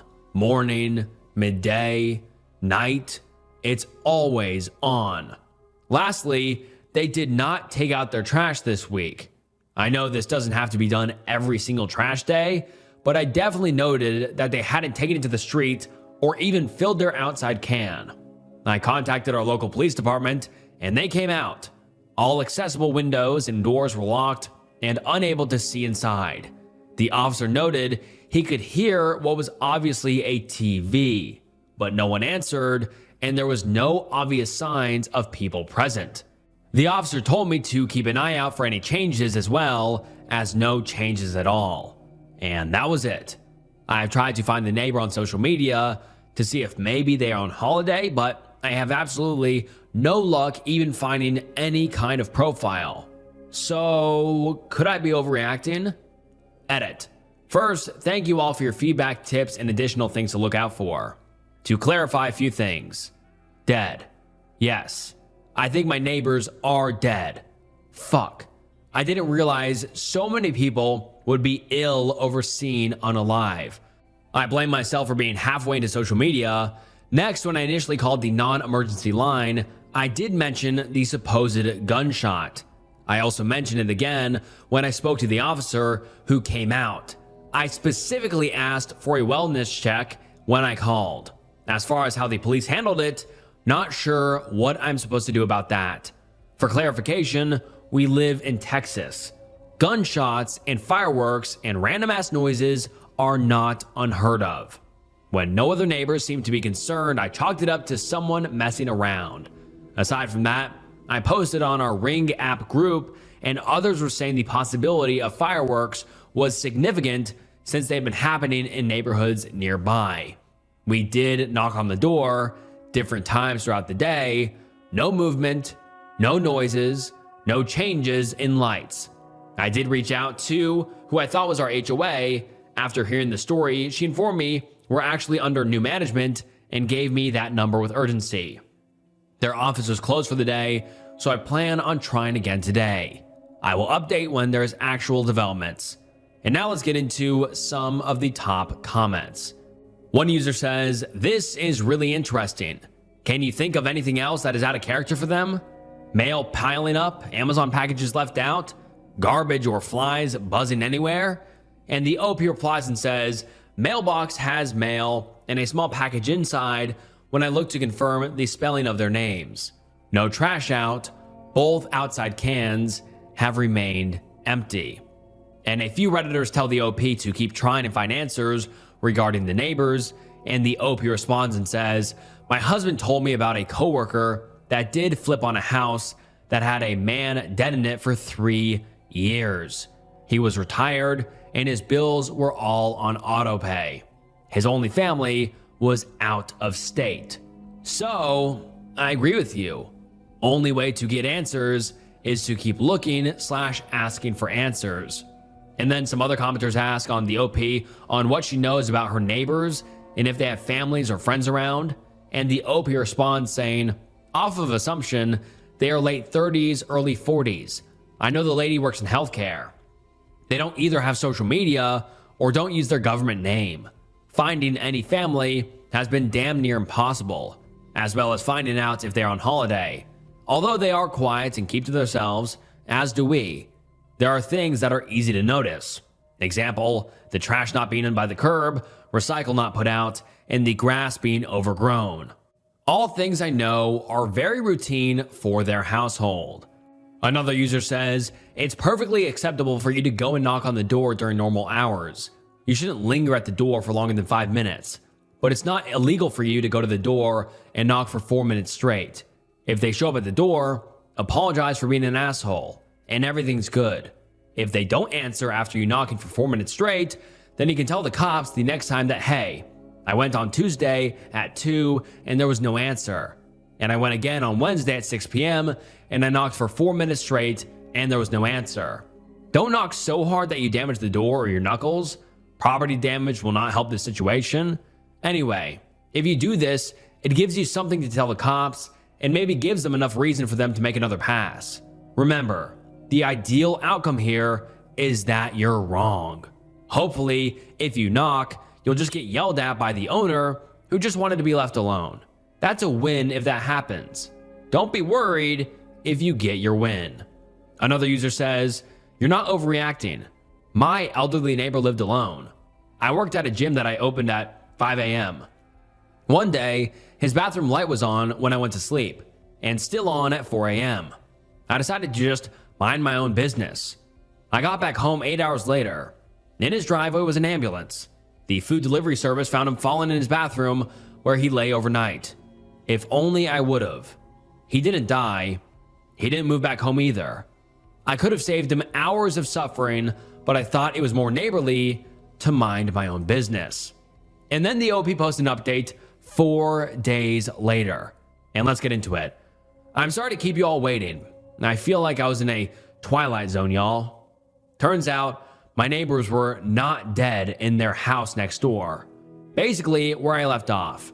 I was going to contact the correct HOA for our community, and I did. The lady I spoke with was kind of shit for help until she realized she was able to see the owner's name and had access to his email. She promptly emailed him after I expressed all of my concerns. Now, I'm not gonna lie. I really had a moment where I thought maybe the landlord, owner of the house, had killed them. He came over to the house the day after I talked to the HOA and wasn't there long. He made sure to turn off the lights and TV. Another 2 days went by and nothing more seemed to change, until all of a sudden, one of their cars in their driveway was gone. I was so confused. Eventually, the car returned, however. Still, no one would answer the door.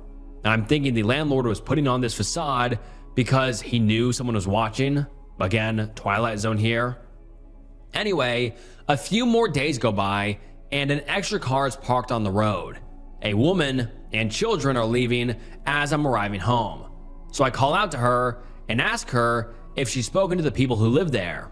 She was the woman/neighbor's sister, and turns out the woman that occupies the home was in a quote horrible accident.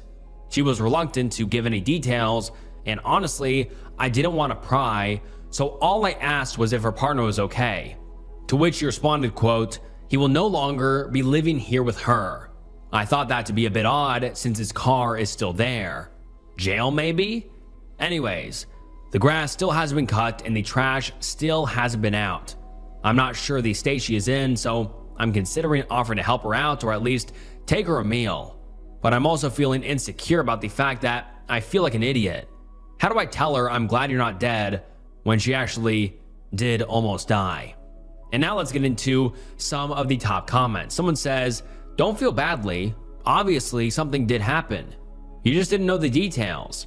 I find it odd that the police didn't seem to know what it was when they came and did the welfare check. You described it in your original post. I mean, if she had a horrible accident and he no longer lives there, it sounds like something the police might know about. And the OP responds and says, I thought this too. I live in a city with a huge police department, so maybe things got lost in translation, if that's even possible. Another commenter says, he shot her maybe, and she's in the hospital and he's in jail. If you know his name, Google your city or county inmate list and search his name. And then another user says, oh shit, something bad went down. And I totally agree. I think something horrific happened that the OP doesn't know about. And sadly, the OP hasn't updated the post since then, so we don't know if she ever got the details on what actually happened. But I mean, it's pretty easy to fill in the gaps. She heard the sound of a gunshot. No one's at home for a long time. Who knows what could have happened? I mean, it could be horrific. It could be exactly what it sounds like. The OP's neighbors, the lady that lives there could easily have been injured, and who knows what happened to the husband, in jail possibly. That's what people are speculating, but I don't know. What do you guys think? I think something definitely bad went down, but what was it? My husband is going to unalive me. And also, that's what the OP originally posted the title as. I'm not changing it, and I'm not doing the silly TikTok slang, so I'm being respectful because that's what the OP titled it as, but let's get into it. My husband and I have not been together long. Admittedly, it's only been 4 years. Other marriages make ours look like a baby marriage. My husband started hitting me around year 1, which blindsided me as he had always been a loving, caring man. I never saw this coming, even when it was staring me right in the face. He never stopped hitting me. It only evolved from hitting to beating. The cops have been called on multiple occasions, but they never do anything. I've started to see police officers as nothing more than a decorative object, just there to look good and make you feel safe, temporarily. Today, we had a particularly bad day. He didn't get the promotion he wanted, but nobody is. The economy, especially for the working class, is falling apart. I tried to say this, but he began getting agitated, so I shut up. Then he noticed that I was using Facebook, and I was talking to my brother, and he absolutely lost it. And I just don't understand why. I curled up in a ball and waited for him to be done with it. I don't know why I put up with this. After I thought he was done, I moved to get up, but he grabbed me and started hurting me. I honestly thought he was going to end me, but he must have gotten bored or something because he stopped. I've since locked myself in the bathroom, but I'm writing this on my laptop. I have no idea what I'm going to do. I have no savings as my husband wanted me to be a stay-at-home wife. I don't have a license since mine expired. An oversight on my part, I know. But now he won't take me to get it renewed. I don't even have a tiny bit of change for bus fare to get to the DSS building, which is Department of Social Services. Not that they'd help me anyways. The last time I tried, they told me that I couldn't even claim homelessness because I had somewhere to go back to. And now let's get into some of the top comments. Someone says, if he strangles you, he is way more likely to murder you. In fact, around 700% more likely. I know that sounds insane, but it is a real searchable statistic. Please search for DV shelters in your area. Nothing he can do is worth your life. Another user says, is your brother nearby? Could he help you find a place to stay? Please call the police. You can have him charged with attempted murder for strangling you. Take pictures and send them to someone you trust. Don't leave the bathroom. Please, Have someone call for help if you are unable. Another user says, the reason he wanted you to be a stay-at-home wife is because he wanted you to be financially dependent on him and unable to leave. He doesn't want you to get your license renewed because it makes you even more dependent on him. Please call your brother and ask him to help you get out. Tell him everything that is going on. If he can't help you, call anyone else that you have in your life. If you have no one else, call a domestic violence shelter. Please don't just resign yourself to a lifetime of abuse. You can get out. And another user says, first, let people in your family know what is going on, like right now. And then the OP makes an update on the same post 2 days later. And the update reads as follows. First of all, I'd like to apologize for causing everyone to worry. I have not gotten out yet, but I am planning on it. My brother is going to pick me up while my husband is at work and take me to an old high school friend's house. She couldn't afford her rent on her own anyways, haha. I've already started looking for jobs in that area. It's going to be nice to work again. I've realized being a stay-at-home anything is not for me. I don't want to have to rely on anybody for my lifestyle, especially if someone could just rip it away at any time. Finally, thank you all for the comments and DMs to ensure that I am okay. I will answer all the DMs as there are only 15 of them. As for the comments, I probably won't comment on the comments, although I am thankful for them. And then the OP gives us another update 2 days later titled, so a lot of stuff happened yesterday. I'm glad my brother was able to get me, but I shouldn't have gotten him involved. He's 16 and just started driving. He's really good at it though. Most likely because our father spent a lot of time teaching him before he even turned 16, on private property of course. Anyways, my brother pulled up and began helping me pack my stuff. Basic necessities like clothes, hygiene products, and my laptop. But for some reason, my husband came home early. Really early. It was like 12:45 p.m. when he pulled in, but I have no idea why he came home so early. As you can probably guess, this situation didn't go very well. He started yelling at me and my brother. His yelling even got attention of the neighbors. Some of them came outside, but nobody did anything. They all just kind of stood there. Anyways, my husband kept screaming at me, calling me all kinds of horrible names. I'm not going to get into what those are, but they seriously pissed off my brother, who started screaming at him back. Things came to a head when my husband grabbed my brother. I'm not entirely sure what happened. I don't remember. But the next thing I do remember is I stood in front of my brother and my husband was on the ground with a bloody nose. The police showed shortly thereafter. I can only assume that one of the neighbors called the police. When they pulled up, my husband went apeshit. The police tried to de-escalate the situation, but my husband made the idiotic choice to lay hands on an officer. So long story short, my husband got arrested. The police talked to me, my brother, and the neighbors. I didn't get charged or anything. I was terrified I was going to be, but the police said that I was well within my right to punch him, but I should have prioritized de-escalation. Anyways, after everything was said and done, we left. I made it to my friend's house without much issue. I'm so happy to be away, and I'm ecstatic to get back into some of my old hobbies. I might take up playing the Elder Scrolls V Skyrim. Thank you all for following my story, and I'm so thankful to all of the advice, kind words, and everything you've given me. And that is the last update we've received from the OP, and I just really hope that the OP's husband gets charged and goes to jail for a very long time, because surprisingly, in a lot of these domestic violence Reddit threads we'll read through, or I've read through before, the husband who is perpetrating the domestic violence doesn't really get a lot of time for whatever reason most of the time, in max like a few years. So I just really hope that the OP's husband gets put away for a long time, because yeah, it's a ticking time bomb. It sounded like he was going to murder the OP. It really did.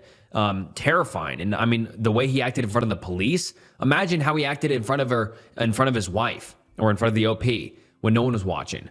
If he wasn't scared to act that way in front of neighbors or police, Who knows how terrifying he was when it was just him and the OP. So I'm just super glad that the OP is out of that scenario, and hopefully she can remove him from her life entirely and be safe. And like I said, I hope the OP's abuser goes away for a very, very long time. Strange behavior from new downstairs neighbor. I'm not sure if this is the right subreddit, but I hope so. So a few weeks ago, the 8th, I moved into my newly purchased top floor flat in London. The day after, I got a knock on my front door. The woman at the door introduced herself, saying she had just moved into the building, and I said, "Oh, me too." That is fair enough. It's nice to introduce yourself to your neighbors.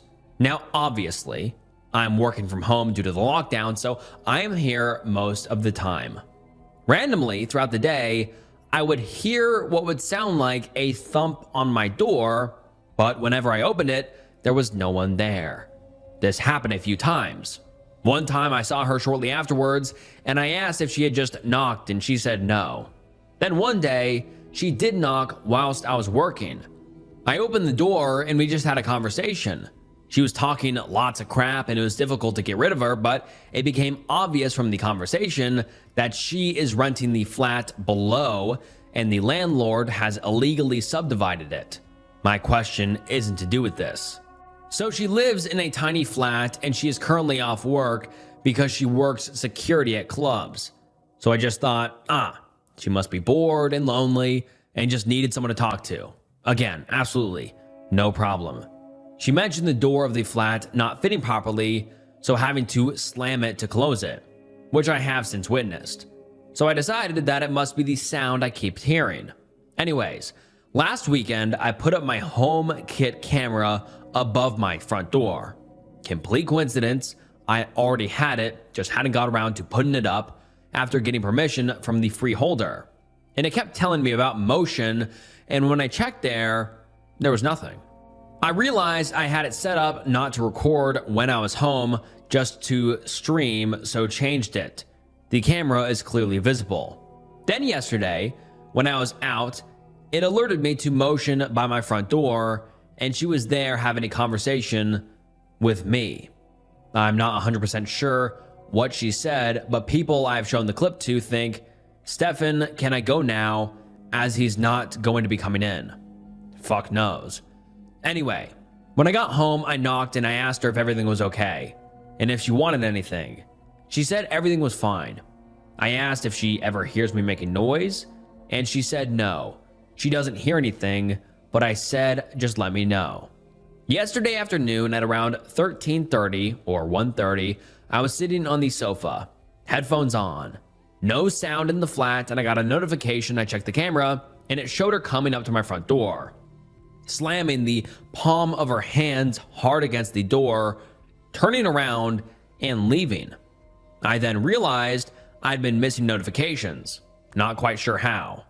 All week about motion outside my door, and there were loads of clips of her doing something like this. Sometimes just coming up and touching the door and leaving, sometimes just coming up to the door, turning around and leaving. Bit weird, but not annoying.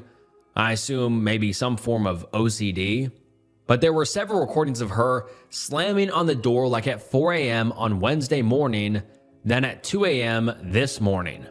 Were it not for the weird conversation with no one and the actual banging on the door, I wouldn't be concerned and would just put it down to a harmless tick or something, as I said, maybe OCD. But the actual slamming on the door is disturbing, and now better explains all of the previous times I've heard it. I just wanted some advice on what to do. I am trying to catch her in the act, but that is hard as she immediately leaves. I had the camera just showing on my TV for like 2 hours today to try and see her coming. I don't really want to confront her without catching her in the act, since I already had previously asked about the knocking on the door and she said it wasn't her. I'm going to keep the recordings and email her landlord, who is annoyingly also the freeholder. Ask him not to do anything yet, but just raising it as a concern that he needs to be aware of. But as he had already illegally subdivided, I doubt he cares as long as he is getting money. She is clearly unwell. Just wondered if anyone had any other advice on what I should do. I thought maybe contact the police, but I suspect they would tell me just to keep a log for now. I asked a social worker friend who said the most unhelpful thing. That is the problem with technology. If you didn't have it, you wouldn't even know. Like, yeah, that is true, but that doesn't excuse banging on my door at 4 a.m. That is the dumbest. Sorry. The friend that OP has said that is the problem with technology. If you didn't have it, you wouldn't even know. That makes no sense. That is the worst advice I've ever heard in my life. Sorry, I had to go back because if my friend said that as advice, you wouldn't be my friend. I'd be like, you're an idiot. What are you talking about? That's the problem with technology. Anyways, let's continue. Yeah, that is true, but doesn't excuse banging on my door at 4 a.m. Can't remember if it woke me up, but next time I wake at night, I will check the camera because it is always literally one knock. So presumably it would wake me and I wouldn't be aware that someone was knocking. And now let's get into some of the top comments. Someone says, very odd and quite creepy. You are right that she is unwell. It seems like you are doing the right thing by keeping a log. I would invest in extra security for the apartment, possibly a strong lock, and make sure all entrances, including windows, large vents, etc., are secured. All bets are off with this woman since she either has a mental issue or perhaps a memory of the other person living there. This does not sound like just boredom. If it was, I believe she'd be more interested in having a conversation with you and developing a friendship. I would also arm myself with a non-violent form of protection if you have not already, pepper spray or something similar. It goes without saying, but I hope you have already planned to move somewhere else once your lease ends. I am from the US and don't know about leasing in London, but in my lease, it is stated that each resident is entitled to a reasonably peaceful and quiet home. So her banging on your door a few times per day and also at 2 a.m. and 4 a.m. would be a violation of the lease here. You are doing the right thing. The best thing is to protect yourself. I would not suggest you talk to her about it because, as we both agreed, she has an issue, so logic and reason is not going to work with someone who needs medical attention for their brain. And it might piss her off or trigger something else in her, or at least inspire her to do whatever she is doing in a more covert way. If I were you, I would want her to feel comfortable to act out in a way that you can monitor so that you know if your apartment becomes physically unsafe. I hope this gave you a different insight. Let me know what happens. This is pretty interesting. As a final note, have you considered installing cameras inside your apartment as well, pointed at all possible entryways? Just a thought. Edit, I would also like to add, it might be a good idea to make her feel comfortable around you and develop a friendship so that you can monitor her while you are stuck there on your lease. You may have already created suspicion by questioning her about knocking on your door, so I wouldn't do that anymore. Instead, try to remember how she looked/acted while she was lying so you can find out things she lies about in the future and ask her questions that she will answer truthfully. Example, favorite food, so that you can know what her normal demeanor is versus her lying demeanor. I would really play it smart with this woman if you cannot leave. And then the OP replies and says, literally just moved in and my mortgage is 5-year fixed term, so it'll be a while. I think lease here is a bit different to lease in the US. It's a weird form of ownership. Most flats are lease because you don't own the building. Renting tends to be called tenancy. She said she had just moved in, so not sure about her remembering the previous owner, and I am pretty sure that is true, as I'm 99% sure that flat she is in was empty when I exchanged just before Christmas. But yeah, we'll definitely be keeping on her good side for now. Luckily, that is the only entrance. Well, unless you can climb outside walls. Layout is this, and the OP provides a picture of their layout and their floor plan. And basically the neighbor needs to go up the stairs and then just knock on the door. So it's not like she's walking by a hallway. if that makes sense. Because in my mind, I was imagining it as like a hallway and she lived a few doors down and would just come up. But it's really strange how she needs to come up the stairs, knock on the door, and then run back down the landing area and down the stairs. I find that very strange because obviously it's intentional. And the OP continues and says, so the landing shared stairway is the only way in. All of the windows are 2 stories up. Another commenter says, off the top of my head, I had a neighbor like that. She was unwell and her flat wasn't very good. So she got it into her head that if she got me to move, she'd get my bigger, better flat. Little did she know, I owned my flat. So maybe that. And the OP responds and says, yeah, her flat is definitely shit from what I have seen. And I also own, so yeah, that wouldn't happen. To be honest, I'm not sure how long she'll be there anyway, as the council has already issued an enforcement notice about that flat being illegally subdivided and the owner lost his appeal, so I presume at some point the owner will have to make it good. Another user says, it might help to tell her that the strange noises you asked her about have continued and that you're going to put up cameras to see if it's a mouse or something that blows in the wind, etc. Don't say it's to catch her, just to figure out what's making the sound. I'm not sure if that will help if she's mentally ill, but she seems well enough to hide her behaviors to some degree in front of people. So maybe if she knows she's being monitored, she won't do it. You don't have to tell her you already have the footage. I don't think. I'm not sure what the laws are about them recording people, but that might be something to look into. I would definitely call the police and inform them that this is happening, just so they have a record. I'm not sure if you can or want to get a dog, but one would likely bark at the knocking and that might scare her off. Even dog sitting a friend's pet. If you're safely able to, it might help. Good luck with the situation. And the OP responds and says, interesting idea. Although she'd have to be completely blind to miss the camera, which is already there. I did look at the laws surrounding CCTV on your property, and it's a bit of a gray area. If you were pointing at her door or the stairway, it would be more tricky. And if someone had to pass it to go to their flat, it would be as well. But since I am on the top floor and the only flat on that floor, there is no reason to come up here other than to come to my flat. So from reading on gov.uk, it seemed that no one could have the reasonable expectation of privacy. There is, of course, all the stuff around what I do with the recording, which is why after I posted one in this thread earlier to show people the sort of thing I'm talking about, I immediately deleted it as I decided that probably was a breach of her privacy. Sadly, a dog isn't an option as much as I'd love a pet. And then another user says, this is very unusual behavior and I'd probably be more concerned than you are.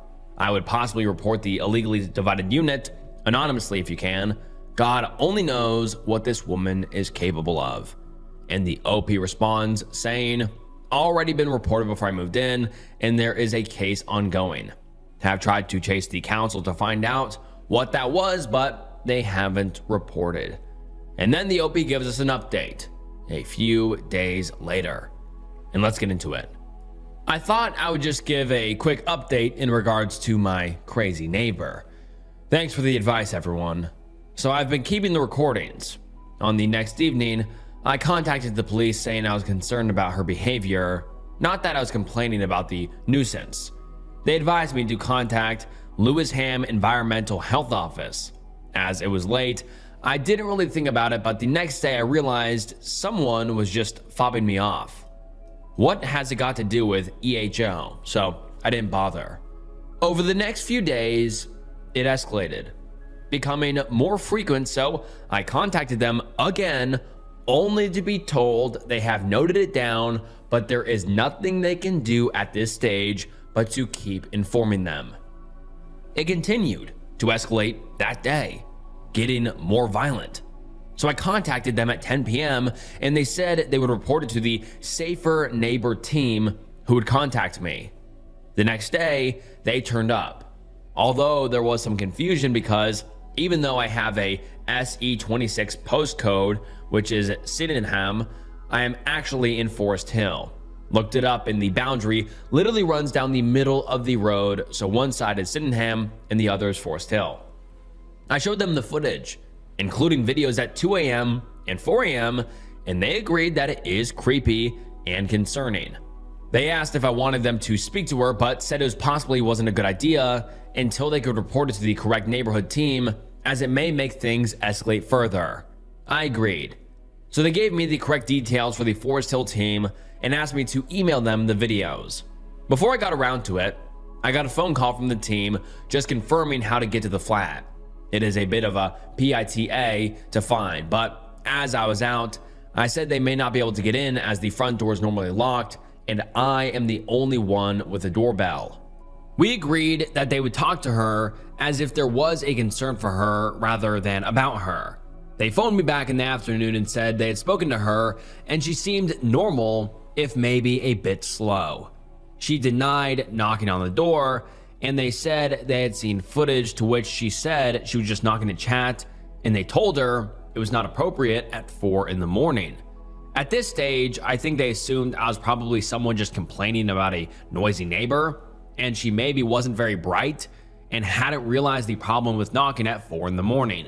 But they asked me to send them the videos, so I sent a couple of choice highlights, like the one above, and one of her racing up the stairs, doing it, and racing back down. I got back the reply, "Okay, yeah, those videos speak for themselves, don't they?" They concluded that, like I had, that she was unwell, so referred the case to social services. They advised that maybe she was sleepwalking, and that I should maybe get a stair gate for now. I think I don't want to because I was worried that if she was sleepwalking, she may try and climb over and end up hurting herself, but I would keep it under advisement. Tuesday night, she kept me up most of the night. Then again, Wednesday night. I missed work yesterday due to the lack of sleep. At this point, I thought, fuck it. I really don't care if she hurts herself now. So I brought a stair gate, but I am not an arsehole, so did look for one wide enough to go on the landing so that if she fell, she wouldn't fall down the stairs, but unfortunately, the only one I could find was 4 to 6 weeks delivery, so settled for one on the top of the stairs. I also contacted the officer again to ask if there was any news, and he said once it had been referred, it was out of their hands. So he had no idea, but said I might want to report it again and consider a harassment report. I informed the freeholder that I was installing a gate at the advice of the police, and his response was simply, "Okay, thanks." Yesterday, I was out of the shop over the road and she came in. She left before me, and after I came out, she came running across the road saying she had locked herself out of her flat and could she wait in mine. Obviously, there was no chance, so I made up a lie about just doing some shopping, then going to a meeting, so I put my shopping away and went out for a walk. By the time I was back, someone had come back with the key, thankfully. I installed the stair gate last night when it arrived. She didn't knock overnight, but I'm 99% sure that is a pure coincidence, as the camera would have caught her coming up the stairs. Literally, as I said this to a colleague, she came up the stairs, climbed over, and banged on the door. It slowed her down enough for me to get to the door to confront her, but she just ignored me. A few minutes later, she came out and opened the gate. So I went out and put a bike log on it to see what happened. Half an hour later, the camera has her coming out. Checking to see if I was there, then realizing there is something on the gate, so examining it. Then when I came out, she legged it. That was enough evidence for the police to finally take it seriously. Sleepwalking people don't check to see if anyone is watching them or stop to examine locks, so they are sending someone out today, but said to phone back immediately if she becomes aggressive. She's been back to look at it a few times so far. Exhausting. And then the OP posted an update later that day saying, unfortunately, they haven't been able to send anyone today, as the officer I've been dealing with has to self-isolate, but said someone would be out tomorrow. But if she threatens me or anything, of course, call emergency services. And then the OP post the next day saying, update, nothing much to report on overnight. She came up at around just before 1 and just before 1:30 and did the usual thing, although not particularly aggressively. Didn't wake me, all been quiet since. I'll tell you one good thing about the last few days. It has helped me reset my sleep schedule, but has been messed up since the first lockdown. It has certainly been cathartic writing this all down in one place. been chatting about it with friends and colleagues on WhatsApp, etc. for weeks, but having it all written down like this has made me realize just how ridiculous this has all been. And then the OP post the next day saying, "So eventful afternoon." The police came. They knew most of it because they'd seen the videos, but I explained about last night. I also explained how she asked to wait in my flat the other day after locking herself out apparently with a dead phone, and how I went down with a battery so she could power her phone to phone her landlord, and it was magically working all of a sudden. And the officer was like, "Oh yeah, of course it was." So they went to speak to her, and when I let them out, I stupidly locked myself out going to put the lock back on the gate. I normally leave the door lock on the latch when I was letting someone out or going to check the mail, but obviously I've stopped doing that, but because I hadn't left my keys in the usual place, I forgot to pick them up. I've been planning to leave a spare key at the office and with a friend, but of course we've been in lockdown since I moved in. That has not happened. Because I was locked out, I heard the entire conversation with her. She of course denied it. They said she was harassing one of her neighbors, banging on the door aggressively at all times of day and night. She said she is the one being harassed by music, but she's spoken with David, the guy next door to her, and they've come to an arrangement. He is ill, so isn't there, and it has people looking after the flat coming in and out at odd times, but he would speak to them and make sure they are respectful. That would explain why I said it seemed like he kept odd hours, and why the one time I saw him, he was in a dressing gown at like midday on a Wednesday. She asked to see the so-called CCTV, but they said that they can't do that. So she apparently thinks it is the flat next door, which means she hasn't noticed the camera. So anyway, they said they are not sure they believe her, but that is she is clearly unwell, so they are contacting mental health services and will keep me informed. But to keep letting them know of any incidents, and they may have to take it down the harassment route. I'm also not sure I believe that she doesn't know what is going on either. Apart from all of the other stuff, when I was waiting outside for the locksmith, she opened her window and gave me the dirtiest look ever. When the locksmith came, he was asking what lock I wanted as a replacement, and I chose the stronger of the three. He said, "I don't think you need that one here." So I explained why, and he was like, "What the fuck?" That has given me the goosebumps. And I understand how you managed to forget your key. You must be stressed out. He told me to claim on my building insurance and advised that I get a camera, so I pointed at it. He said there's no way she is getting through the door, so no need to worry about that. So yeah, a 560 euro bill was not what I was expecting today, but I guess at least I know I now have a good lock. And then the OP posts another update the next day on the Sunday and says obviously the visit from the police and the higher gate haven't worked. Not that I thought they would. That was a very gentle one. That is what they were all like when it started, which is why I first thought, okay, that's a bit odd but harmless. Maybe OCD, but obviously it escalated rapidly. And what the OP is referring to there is the knock on the door, and basically the OP's neighbor just knocked on the door very lightly, and he was just referring, saying, it's not super major, but obviously it's very weird. And then the OP posts another update saying, another update. So she did the above again shortly afterwards, and then was gone all night. I woke at 6:30, but looking at the camera, she was back to banging hard at 6:30, so I guess she woke me. She did the same at 9:30, and then at 11:30, this. And unfortunately, the link has since been removed, or the video the OP is referring to, but who knows what she did. And the OP says, really creepy. Some debate amongst the friends I have shared it with as to what she is saying. Either Steve, unintelligible, in you, or Steve, unintelligible, was it you? Sending that one onto the police, as that one is really creepy. My mom, who is originally from this part of London, as is the woman downstairs, says she can hear somebody's taken some ink. I said I couldn't, and she replied, that's cause you've got a posh Sussex accent. And then the OP posted an update later that night saying, of course it has started again tonight. So I wanted to see what would happen if there was a noise, so I whistled through the camera speaker and, well, watch her reaction. And unfortunately, that link is also gone, but he says, I'm sure she knows what is going on. I think that's it. No more concern for her. It's time to speak to the police about filing charges like they suggested. And then the OP posts a major update the next day, which reads as follows. Major update.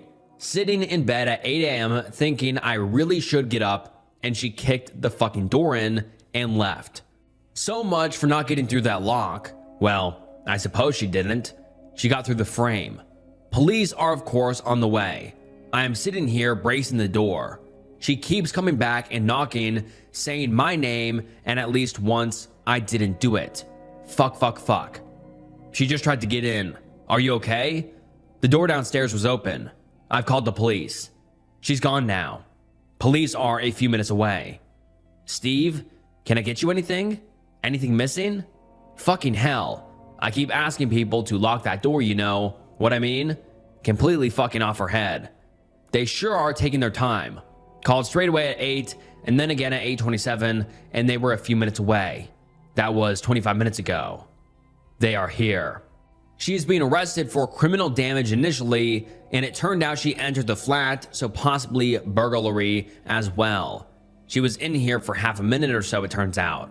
Thank fuck she didn't find me, if that is what she was looking for. Oh my god, that's terrifying.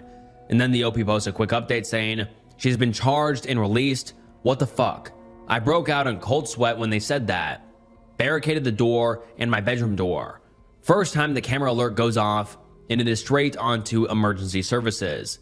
I thought the landlord had moved your stuff out, but it seems not. That must have been people in the other flat moving things around. And then the OP posts an update the next day saying, so I was wrong with this. Referring to his last update, saying she is definitely still here. She must have been very quiet coming in. And as nothing happened overnight, this says to me that it is very much deliberate and she knew what was going on. Not that there wasn't any doubt at this stage. I wonder if she thought the camera was fake, since the police refused to show her any footage, so she thought it was just her word against mine. Presumably at the station yesterday, they showed her, so she knows she is banged to rights. Someone just turned up, and I was being nosy. They told her, the council has canceled your accommodation. You need to vacate by 1 p.m. and contact them for alternative arrangement. She is obviously arguing, I'm not doing anything until I find out what is going on. This ain't right cause of pandemic. We'll listen out to see what happens at 1 p.m. And then the OP provides an update later that day saying, update, she just knocked on my door and said, I'm asking for the key for this unholy eviction. You don't have any right to be here. I called emergency services as instructed by the police yesterday and the fucking operator. Why are you calling emergency services? Cheeky fucking bitch. I don't normally use that language, but fuck me. Even after I explained everything and that I had been told to immediately call emergency services if she approaches my door by the arresting officer yesterday. And then the OP recreates or rewrites what the conversation was with emergency services, saying this is a council matter, and the OP says no it isn't. She broke in yesterday and was charged. I was told to call emergency services immediately if she came anywhere near the door. Well, there's no danger. You don't know that. She just walked up and kicked the door in yesterday. Well, she may have broken her bail conditions. Call the station. Now on hold with the station, as she has probably just broken bail conditions. I'm absolutely fuming. There are no bail conditions. She hasn't done anything wrong. Am I supposed to wait until she breaks in again and attacks me? Well, if she does that, call emergency services. Are you kidding me? My door isn't even properly fixed yet. When is that being done? Someone is coming to look at it today. Oh, well, she won't be able to get in then. You did hear that she kicked the door in, right? Well, you'll need to wait until the arresting officer is on duty. When is that? Maybe later today. I don't know what to do. Everyone seems to have washed their hands of it. And oh my God, that's just insane. That's insane how they're like, yep, we can't do anything. Oh, your door's getting fixed later today? Cool. We're not gonna go and arrest the person that broke into your home yesterday. That is, I would be terrified. I'd be fuming like the OP is. I mean, that's insane how emergency services are just like, yeah, we can't really do anything until the arresting officer is on duty. Like, that's just crazy because the OP could be in immediate danger. Who knows what this lady wants to do to him? But let's continue. The OP updates the next day saying, wow, just wow. So the management company just knocked and gave me a new key for the front door of the building. They've changed the lock. They said the council have canceled her tenancy, so aren't paying for her anymore, and have basically washed their hands of her. Edit, that isn't quite true. Obviously the council can't do that, but they won't rehouse her until she is made homeless, so I've essentially abandoned her here with me until she can be evicted, which will be months. They said, maybe you can phone the police and say she attacked your door again. Then when they come and arrest her, we can remove all her stuff and change the locks. Fucking incredible. Obviously I refused. They're waiting around hoping she goes out. Fucking hell. Like, even if they do that, she's just going to be waiting outside to get back in. What the hell is she going to do when she finds out she can't get back into the building? Jesus Christ. I've also sent a long email to my MP, who turns out to be the Shadow Solicitor General, detailing all of this. Even though she won't be able to do anything in the short term, the attitude of the police surely needs to be investigated. And then the OP makes another update the next day saying, of course, was woken up by her continuing to bang at 4 a.m., not even sure there is a point in calling the police. They clearly don't give a fuck. That's insane. How the neighbor came back again, banging on the door, and the police won't come. Let's continue. After telling me she isn't doing anything wrong by knocking when I called the station, to yesterday telling me she's only knocking, get a better lock, just calling 101 yesterday and having been told someone would be out and no one ever arrived. I phoned victim support at 4 a.m. and they have advised me to call back at 8 a.m. once the Lewisham office is open, and they will help me raise a formal complaint about the police. Starting hammering hard again at 6:55 with both hands like the video in the post. Phoned 101. The operator was incredulous that nothing has been done after reading back through the record. Sending someone again, apparently, and is contacting the council. Advised me to do so also, which I already planned to do anyways. In all, the conclusion and sleep deprivation, I accidentally deleted the video rather than exporting it. Not that it should matter at this stage, and I still have the 4 a.m. And this is just so insane because like the police are just like acting like she's just knocking when clearly she's just not knocking. She broke in his door. She kicked in his door and the frame broke. And they're like, get a better lock? Are you kidding me? Like, that's England. Like, they should have a decent police force to take care of this. I mean, it's insane how they're just like writing it off. It's like she is as much as a threat as she could be without the OP getting physically attacked. Like, it's insane how they're not helping him out. Get a better lock is crazy. Imagine you calling the police, worried about your life and worried about your safety, and the police tell you to get a better lock and they don't send someone out. It's obvious that it's not just knocking, and this lady is clearly unwell, mentally unwell, and could easily hurt the OP or do something even more crazy, because she obviously isn't afraid to bust down the door and enter his apartment. I mean, just, oh my God, this is so insane. But the OP posts an update the next day, and let's get into it. Update, I phoned the independent office for police conduct at 9 a.m. After 45 minutes on hold, I was finally told just go to our website. Laughing, crying emoji. Social services didn't want to know either, just put me through to the community nurse, which seemed to be a single person, so it was just an answer phone, so I've left a pleading message. The nurse called me back. She doesn't seem to be known to them. They have someone with that name. She wasn't even supposed to tell me that, but she is older than this woman, it seems to be, like significantly older. Like when I said she was apparently a security guard, the nurse said, no, it can't be her then. I said she certainly seems like she could have been. She is well built and took the door down in one kick. The nurse's response was, Jesus Christ. She was actually quite shocked and genuinely frightened by all the things I described. Said there's no way the police should have released her. But of course, once again, there is nothing she can do until the police or GP refer her. At this point, I phoned the station back and was ranting about everything which has happened since she was released. How I've been treated badly and told pathetic things like, it's just knocking and get another lock.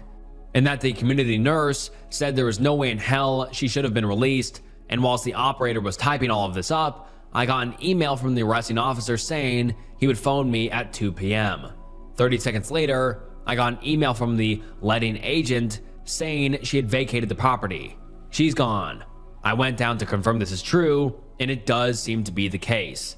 Thank Christ for that. I really hope she gets the help that she clearly needs, but God, that is a weight off.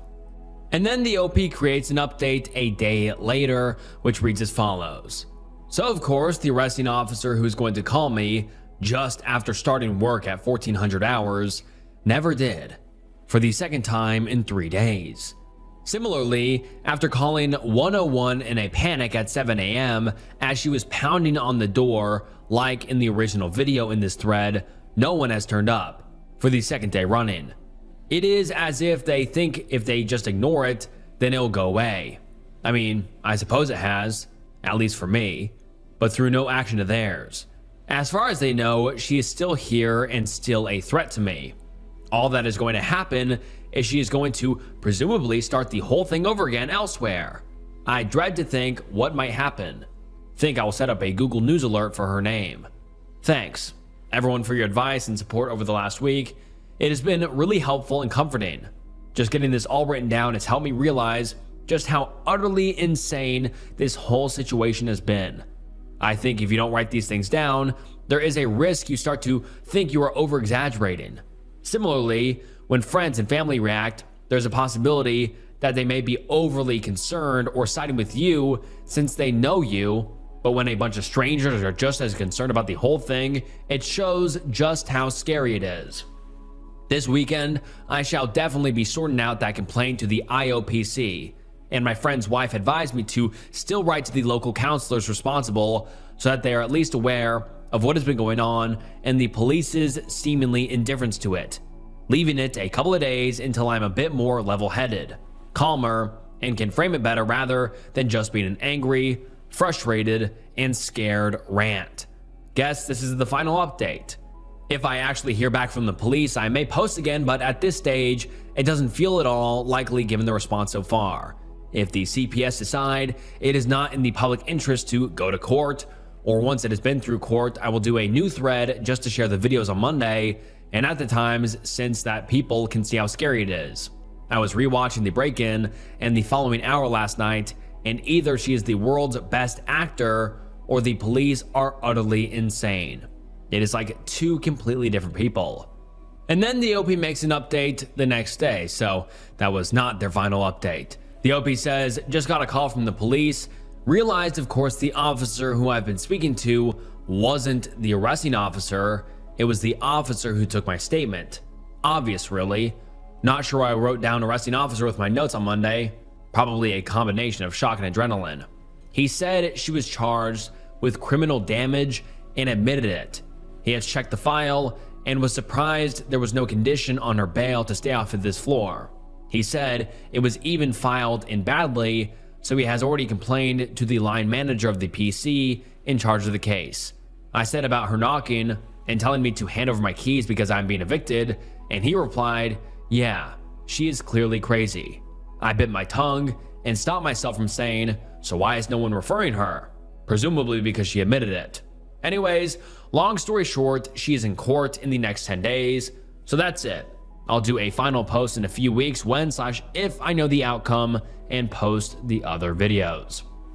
And then the OP creates an update on Monday, a few days later, and the update reads as follows. So, it would appear it isn't quite over yet. She knocked on my door at 9 a.m. I didn't even notice. It was only because when going to bed at 10:30 p.m., I noticed that the landing light was on in Apple Home. So I looked at the camera, and there she was, knocking at 9 p.m., knocking like a normal person, except for the fact that she had no reason to be there. So I walked down the stairs to make sure the front door's locked, muttering, fucking people, about the people leaving it open, and there she was, standing in the entrance to the building in the pitch black, swaying back and forth and completely out of it, not responding. I quickly went back to my flat, called emergency services, and they were going to dispatch the police and an ambulance, but I asked if she was still there. I checked, and she was gone. I guess me going back up the stairs snapped her out of it because she must have been there for 90 minutes. Really weird. I sent the letting agent of the other flat an email asking them to remind them to lock the door. I have tried asking them and they never answer their door, as said in another comment. My understanding is that the tenant is ill, so isn't there, and has family coming in and out checking on the place. Shrugging emoji. And then the OP creates an update the next day saying, so yet another update. I said I would make a new post after it went to court, but I wasn't expecting it to be within a day of my last post. Well, actually, it would have been before it. I received a call from the police today. She was in court yesterday and pleaded guilty. Sentencing is delayed until 10th of June because, surprise, surprise, she has another ongoing case. So here are the videos for last week's show of just how utterly insane it is. And unfortunately, almost all of the links are removed. Actually, all of the links are removed. So I'm sorry, we can't look at the links, but he says Monday, breaking in, link removed, saying she didn't do it, returning, trying to get in Tuesday, asking me to hand over my keys. Wednesday, somebody's broke, no idea. Asking for the door key, maybe, not sure. This was after the management company changed the lock on the front door. Where are you? Freezing on the spot outside my door at 7 p.m. Then on the stairs 20 minutes later. Harry, is it you still there? That is not the first time she mentioned Harry. But sure, let's treat her like she is completely rational. I left a note for the neighbor downstairs about the door. They came up and apologized this evening. Said they didn't realize there was anyone else still living in the building. They thought everyone was moving out and he was the only person left. And he is gone soon. So he had just been lazy and not been locking the door, but will do so now. Also, I got a reply from my MP or her office. They have written to the police highlighting the concern for her mental health and also to the local council over the fact that she does not seem to be receiving help. And then the OP creates another update a week after saying, believe it or not, another update. I received a message from the neighborhood police officer who originally visited my neighborhood weeks ago. He was going to advise me to take out an injunction, but in the conversation, it became clear he thought she still lived in the building. He obviously couldn't say what, but said something happened on the 23rd, the day after I found her and basically in the trance in the entrance of the building, days after she had moved out. The police were called and they took her to the A&E as she told them she wanted help. Obviously, I don't know what happened, but I am glad to hear that she has asked for help. Hopefully she didn't do anything to herself or anyone else and she gets it now. It's sad how difficult it has been to get someone who is obviously experiencing a severe mental health crisis help. I knew acknowledgement of mental health problems was bad in the UK, but I didn't realize just how bad. And then the OP posts an update the next day and says, of course you jinxed it, replying to a comment. She turned up today, rang my doorbell, I went down to the front door, and there she was. I nearly didn't open the door, but the letting agent of her old flat was there, cleaning, and she said she had to come collect the last of her stuff, so I let her deal with it. But no acknowledgement of